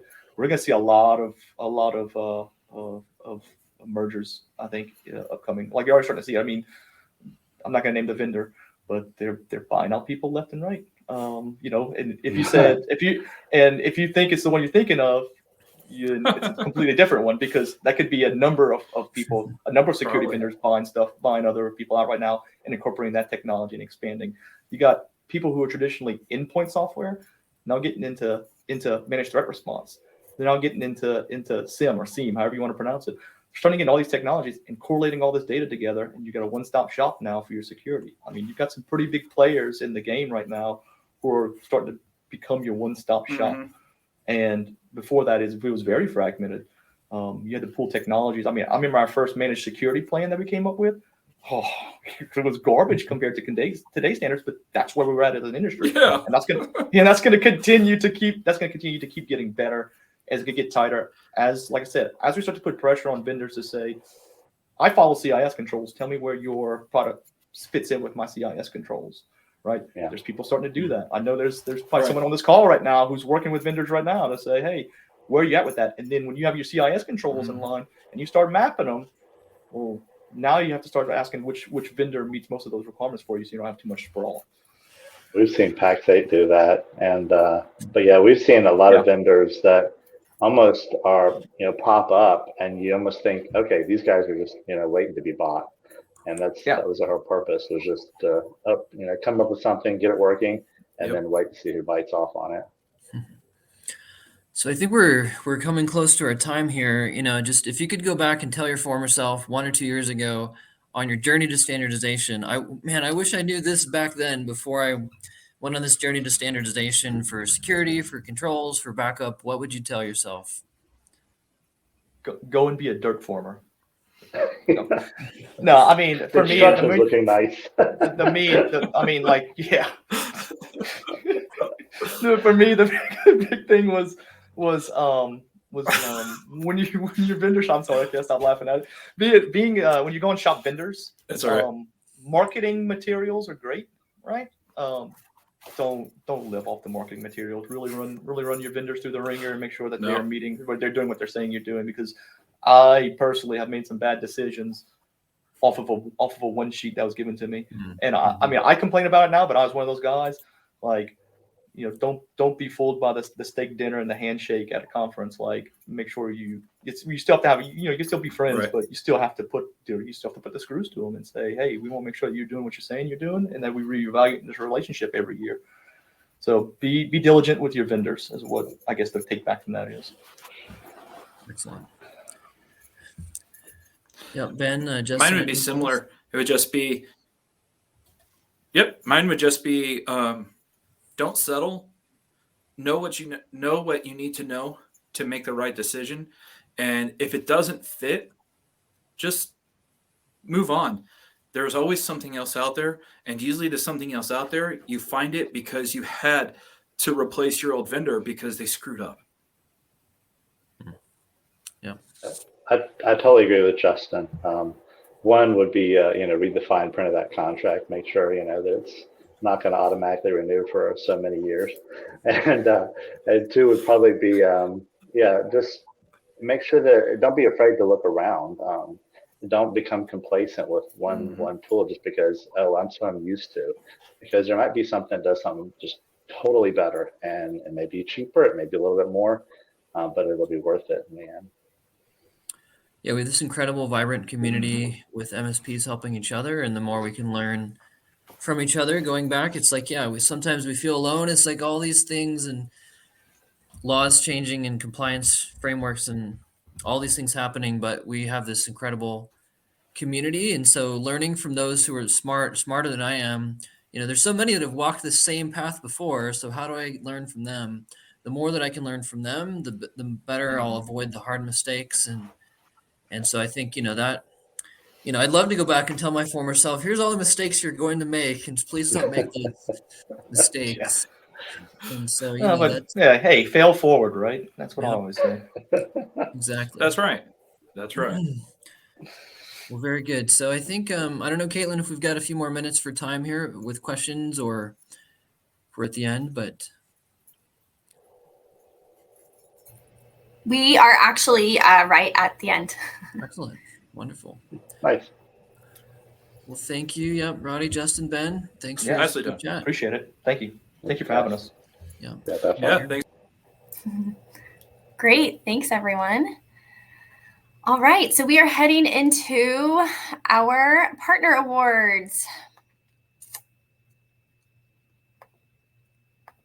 So let's.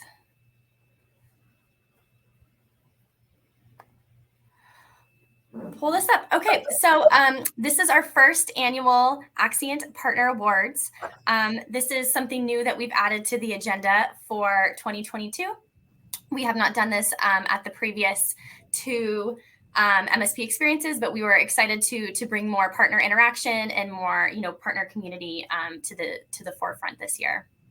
So I will be going through these with Charlie and Rod. Great. Sounds fantastic.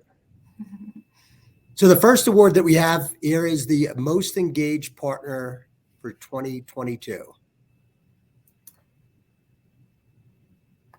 So the winner of this goes to Roddy Bergeron, CISO at Enterprise Data Concepts. So to those of you who know Roddy, he just presented on the panel, but he's very involved in the MSP community. He's all over the place. He's at multiple industry events. He's on a ton of virtual events. He seems to be everywhere, but he is not only highly engaged in the MSP community, he's highly engaged in the Axcient partner community as well. So he has participated in a number of Axcient activities over the last year, webinars, lunch and learns, interviews, success stories. He's been truly very helpful for us. And we've loved getting to know him. So thank you, Roddy. He's been very engaged on social media as well. He is has posted upwards of the double digits this year, tagging Axcient and the folks on the team. So thank you, Roddy, for helping to be a great champion for the Axcient community and being a truly engaged partner. So congratulations. That's great. We just saw Roddy. Yeah. So the next category is fastest growth of 2022. So we split this into two segments, those for emerging partners who are new partners to Axcient, and then established partners for current and established partners of Axcient. And we did segment this to fastest growth for our X360 Recover product. So the winner is the IT Tech Solutions, and this is based on we looked at the numbers from December 2021 to September 2022, and they grew 1,600% in that time. So it's just amazing to see. We kind of heard on the last call, once people seem to get stuck in with our stuff and they start moving, they decide to move everything over. So awesome job by IT Tech Solutions. We definitely appreciate it. So to accompany this is the fastest growth for established partners. Again, segmenting it to the X360 Recover solution. And the winner is here, Ergos. So Ergos is, been a longstanding partner, but they certainly have worked diligently over the past year with our team, looking to figure out how else we can certainly do what we've just talked about. Kevin was talking about, which is kind of get rid of that vendor sprawl, and they've moved over equivalent to over 5,600%. So they've increased their X360 Recover. So definitely Chris Amalfi and the team, I appreciate that. Yes, congrats to Ergos. So this next category is peer voted. So for those of you who, everyone on this session who registered for MSP Xperience, you've received instructions on how to vote for this next category. So we had four of our partners success stories showing some of their results from Axcient Solutions over the last year. Different things such as increase in margins, reduction in ticket counts, recovery from data loss incidents or disasters. So a wide variety of different results that our partners had seen from using Axcient Solutions. So the winner of that category, who received 45% of the vote, was Robert Chaffee and Progressive Computing. So I don't think this is a shock to anybody here. I think, I'm looking at the comments before, and if you just sat through early on, Robert talking about his story, I think a few people had said, hey, they've heard it, 3 times and it doesn't get any better. People still get choked up about it and understand, what that was. So we definitely appreciate it at Axcient, but I think the community overall appreciates everything that Robert's done to take such a very difficult time in his life to pick himself up and to realize that he could go out and help everyone and certainly even help us out how we could get better. So, we definitely appreciate, Progressive Computing. I mean, the fact that Robert has the time to come do this for us and for the community is great. And finally, we have Partner of the Year for 2022. So Cigna Systems, newer partner earlier in the year, came over to us. This is something that, wasn't it was a pretty difficult decision to make. We had a bunch of people on the list. We went through it as an executive team to figure out really, who fit it best. So definitely don't want any sour grapes on anybody's side. We appreciate everything and all partners. But it was really interesting, the relationship that Cygnus wound up building with our team, with our national account managers, also with our product team, just to figure out how to best work with us, how to understand the technology, and ultimately, how to standardize on Axcient as a preferred vendor. So we appreciate everything that the folks at Cygnus has done. There's certainly a number of guys I've worked with. Craig Isaacs couldn't be nicer, but we definitely appreciate you as a partner.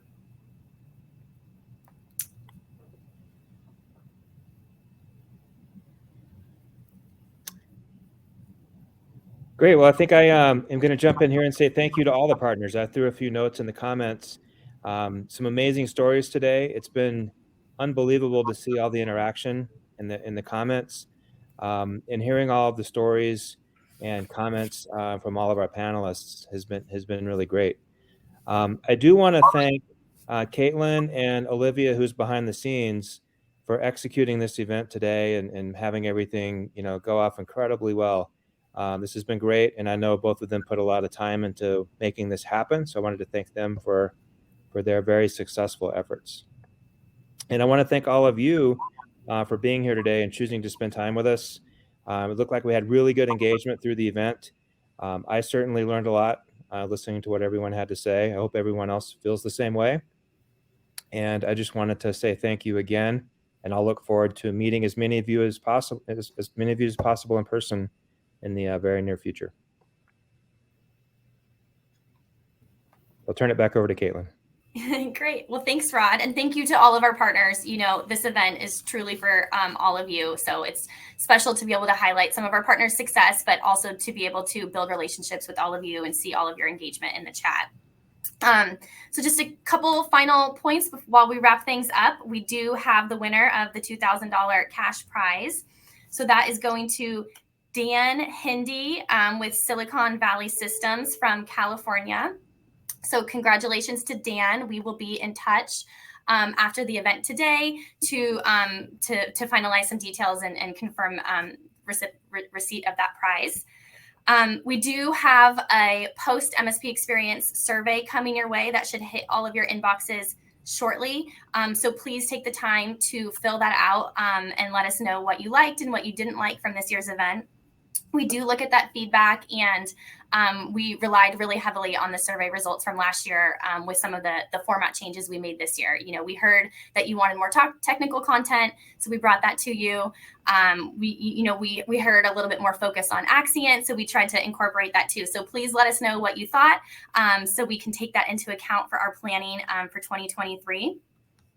If you are interested in attending more virtual events from Axcient, you can go to axcient.com and click upcoming events under the resources tab.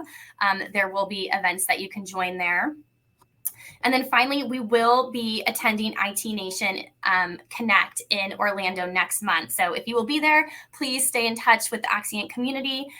Most of the Axcient folks who you saw present throughout the day will be there as well. So please come by the booth, hang out with us, stay in touch. We'd love to further grow and maintain this partner community. And then finally, we do have that resources page. So I'll drop the link in the chat again, and that will be emailed out later post-event as well. But all of the resources from today's event, the Recovery Best Practices Guide, the report that Larry Walsh reviewed, we'll have the links to the virtual backdoor and breaches game there. We'll have the recordings from today's event. So all of your resources will live on that page. And with that, I will say thank you very much for attending our third MSP Xperience. Bye.